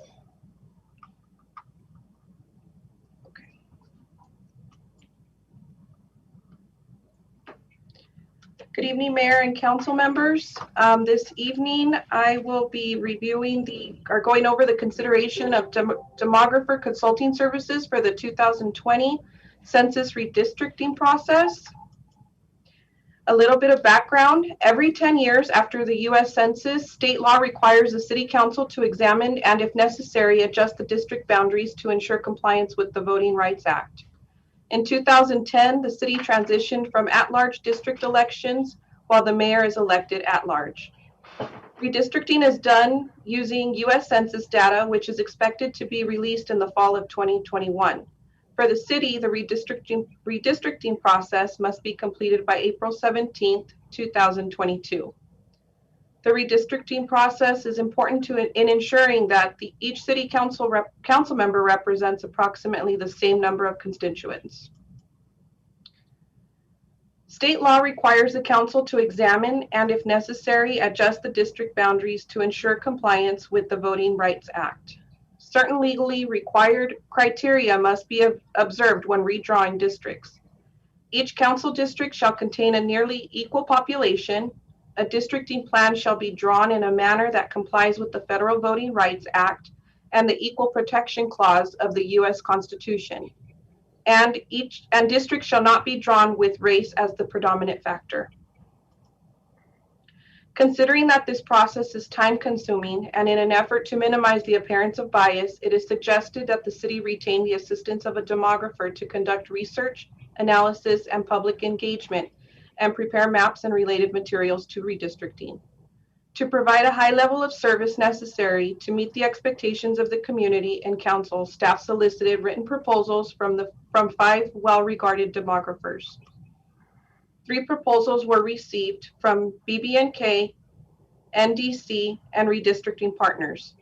A second request was issued in June of 2021 for the best and final offer to include a request for interpreter translation services and a videographic recording of all public hearing meetings held outside of the council chamber. BB&K was the only respondent to the city's request for a best and final offer. Here's a table of comparison prices. This first table is from Best and Krieger, which is also known as BB&K, with the overall cost of beginning at $45,000 and the highest cost at $49,200. And this is including the Spanish language interpretation and the video services. The other 2 offers did not include the Spanish language and video services that are required for meetings held outside of City Hall. And this one is from NDC, and the other is from Redistricting Partners. Tonight's recommendation is to adopt a resolution approving an agreement with BB&K to perform consulting services for the 2020 census redistricting process and approve the amendment to the general fund fiscal year 2020-2021 budget for a line item increase of $50,000 within the contract for legal services account. And if you have any questions, I am here to answer. Any questions from my colleagues on this item? I don't see any hands raised. Alicia, do we have any members of the public wishing to comment? No, Mayor, not at this time. Okay. And is my PowerPoint still up? Excuse me? Is my PowerPoint still up on the screen? No? Okay. Thank you. I will now ask for discussion or a motion from my colleagues on item D3. Mr. Mayor, move to approve item D3 as presented. Thank you, Alicia. Second. Motion to approve item D3 by Councilmember Montes, seconded by Councilmember Villegas. Alicia, would you call the roll, please? Councilmember Gallegos, Yes. Councilmember Rodriguez, Yes. Councilmember Montes, Yes. Councilmember Evans, Yes. Mayor Pro Tem Villegas, Yes. and Mayor Garcia. Yes. Motion passes unanimously with 6 yes votes and 0 no votes. Thank you, Council. Thank you, Alicia. We now move on to item E, administrative reports. Item E1, fiscal year budget 2021-2022, presentation and workshop. Mr. Sanchez, Roger, do you have this one? Yes, Mr. Mayor, good evening. And to you, Mr. Mayor and council members, I'd like to continue a presentation on the city budget for the proposed 21-22 fiscal year. So with that, I'd like to share my screen with you.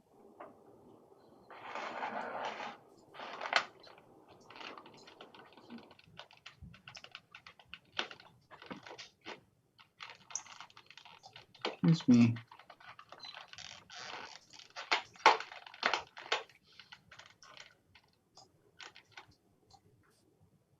Having a little bit of a technical difficulty here.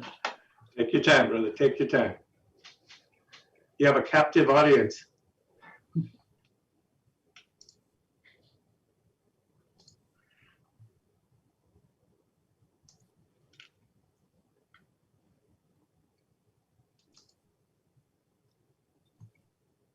There you go. Okay, can you see my yes. presentation? Yes, sir. So at this time, I would like to focus on the labor cost, which is a huge component of the city's operating expenses. So in the previous, during this calendar year, I have provided some information regarding the financial reports, including the mid-year report, the closing of the 1920 year, retail sales taxes, and the bottom 4 relate to the upcoming fiscal year proposed budget. So in May 19, we did a projected revenues overview. We then focus on M&O and capital requests on June 2nd. Tonight, it's about a focus on labor cost, and on June 30th, we'll bring the budget for adoption and overview. We'll provide additional information. So at any time, if you have questions, please, this is a good chance to ask questions. So citywide labor costs, so you can have a concept, you can see the salaries and wages. The employee benefits is the next line item on a historical perspective, the PERS cost, and the total labor cost. As you can see, this is worth noting that we still need to incorporate the COLA component, which is a very, it's a small amount. You shouldn't see a whole lot of a bigger increase in this on the next meeting. So with this information, you can see so far what is being proposed for the next fiscal year. And that is at total so far is 31.7 million for the upcoming year. On the enterprise funds, as you can see, this first component is the water fund and a historical perspective, the sewer fund, the airport, drainage, solid waste, and the total enterprise funds related to mainly utility bills, components, excuse me. So that's what we have. What we're proposing at 4.7 million. This is a perspective within the police department, labor costs. I'm gonna read from my council report in about 15 minutes. Councilwoman Gallegos, you might want to mute your speaker. Go ahead, Roger. Okay, so we have the police operations, Measure K. grants is very small amount, and a total, this is the police department at about $13.9 million on labor cost. On the grants departments, we have the general grants, as you can see. We have dial-a-ride, the fixed route, and others related to the grants department. So this is the total grants that is being proposed. For the internal service funds, we have the equipment and maintenance. We have the facilities funds and the IT department. This is a typo here, but this is a total internal service funds at $2 million.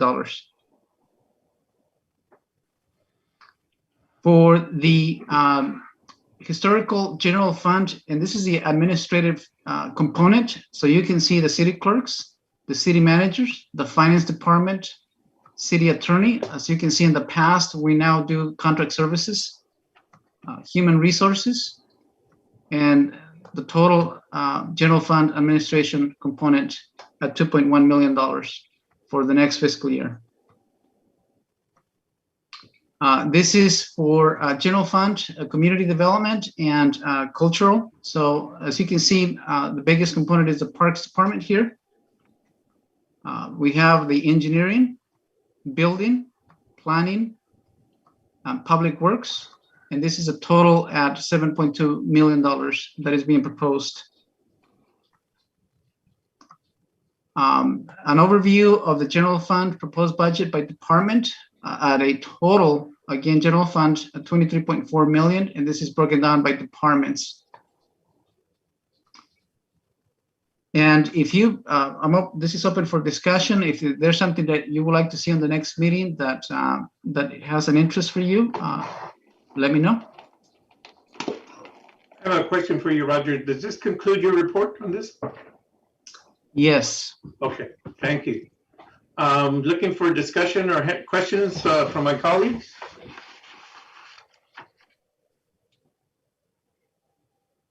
I guess we're good to go.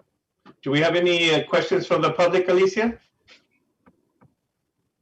Not at this time, Mayor. Thank you. Do you need direction, Mr. Rodriguez? Are we looking for direction, a motion of any kind? We're not necessarily looking for direction this evening. One of the things that we just wanted to provide you with just some context. We know that we've been trying to give it to you in bite-sized pieces, because if we drop an enormous document on you, it's going to be very challenging. Thank you very much. Notice, duly noted. Yeah, and so some of this probably doesn't make a whole lot of sense, because some of it appears like it's done in a silo. But once you get the entire packet, I think council will recall, oh yeah, we've seen this before. It's not totally foreign, and that's the plan. And so again, it's just, so as we're working through items, making sure, and it allows us an opportunity to have some key dates internally, and so then we have a good idea of some of the milestones that we need to hit as we're moving forward. Thank you, sir. Thank you very much for that report, Roger. We will now be moving on to item F, council member reports, announcements, future agenda items. This portion of the meeting is reserved for the mayor and council members to make brief reports on boards, committees, and other public agencies and at public events. Fill in your request updates, to initiate future agenda items, and to take action on matters initiated under this section of the agenda. Under this section, the council may take action only on items specifically agendized and which meet other requirements for action. So, Councilwoman Gallegos. Okay, thank you, Mayor. I have just a few things. First off, I'd like to thank our city clerk for keeping our minutes up to date. They're right on task. I don't know if the past council members know, we were so far behind and we could never catch up. So I appreciate the time that you put into making sure those are where they need to be, that we can always reflect back to them. One last thing too is that I just got a notice, and this is something that Chief Watson and Arnaldo and I and the other council members can probably look into, is Madeira District Fair that's very important to us. all of us that we know that we have several events there, like the Trees for Charity that brings in a lot of money for service clubs that donate back to our youth. We have the summer camp that's there. We have a food bank that does a second day run. That's money is all donated to the food bank. Well, the office and the state fire marshals were proposing regulations and fees to go up almost triple the amount that is being charged now. So we're going to look into it and see what we can do as a city to say that this is not for the best interest of our community. That just came out probably a half an hour ago. So I just wanted council to be aware of that and that more information will come to all of us. We are also looking forward to being in person to the next council meeting on 7/7/21. I love to see all of you in person. I'm so excited about that. And that's all I have to report. Thank you. Councilmember Rodriguez. Nothing to report, Mr. Mayor. Thank you. Councilmember Montes. I would just like to say I had the opportunity to go down to the Madeira Rescue Mission for their, I think it was a ribbon cutting to show off some of their new housing projects that they have going on in partnership with the county, CAPMC, and I think we had, well, at least we're overseeing the project, or not overseeing the project, but the development side of it. I think I met one of our new planners out there. So thank you for the rescue mission, county, everybody involved for providing that service for, and that's going to be for housing homeless individuals and families. So it was a great project and had fun out there. The people from the rescue mission actually cooked us dinner. So it was pretty good. That is my report, Mr. Mayor. Great. Councilwoman Evans.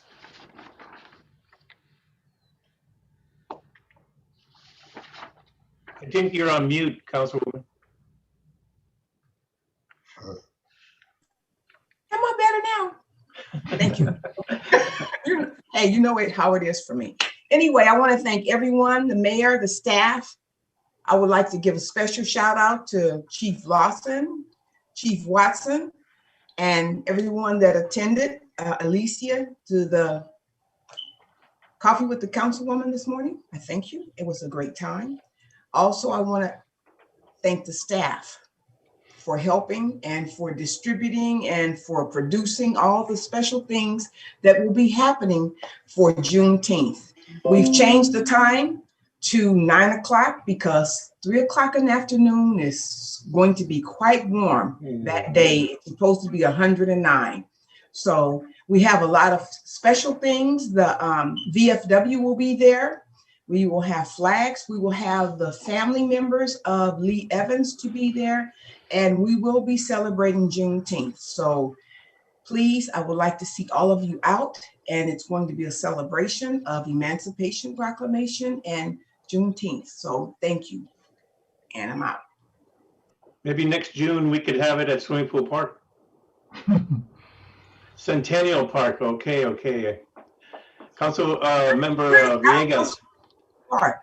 I have nothing to report.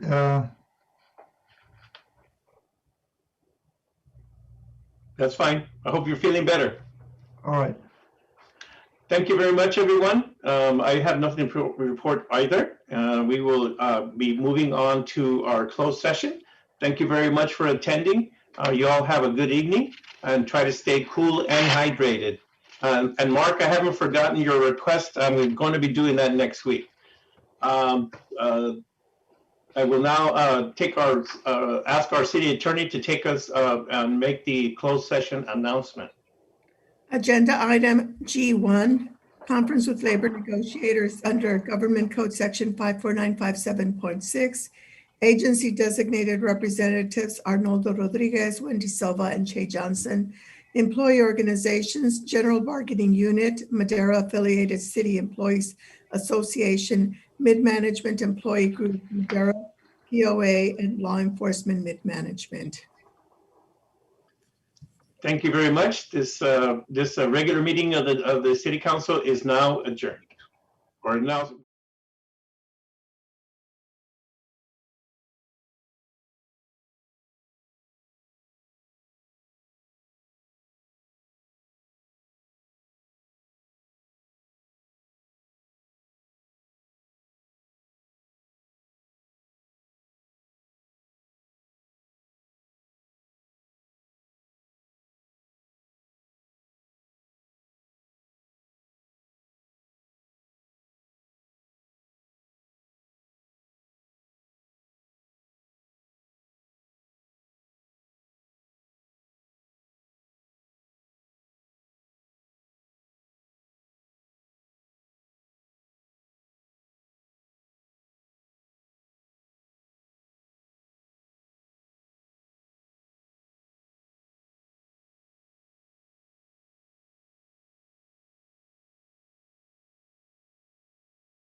I hereby reconvene the city council meeting at 9:53.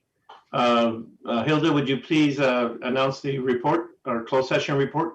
I will do that. The full council met in closed session, and there is no reportable action. Thank you very much. I now call this meeting to be adjourned. It is 9:53 p.m. and thank you very much for participating tonight. Have a safe trip home, anyone who's driving, and stay hydrated. Good night. Good night.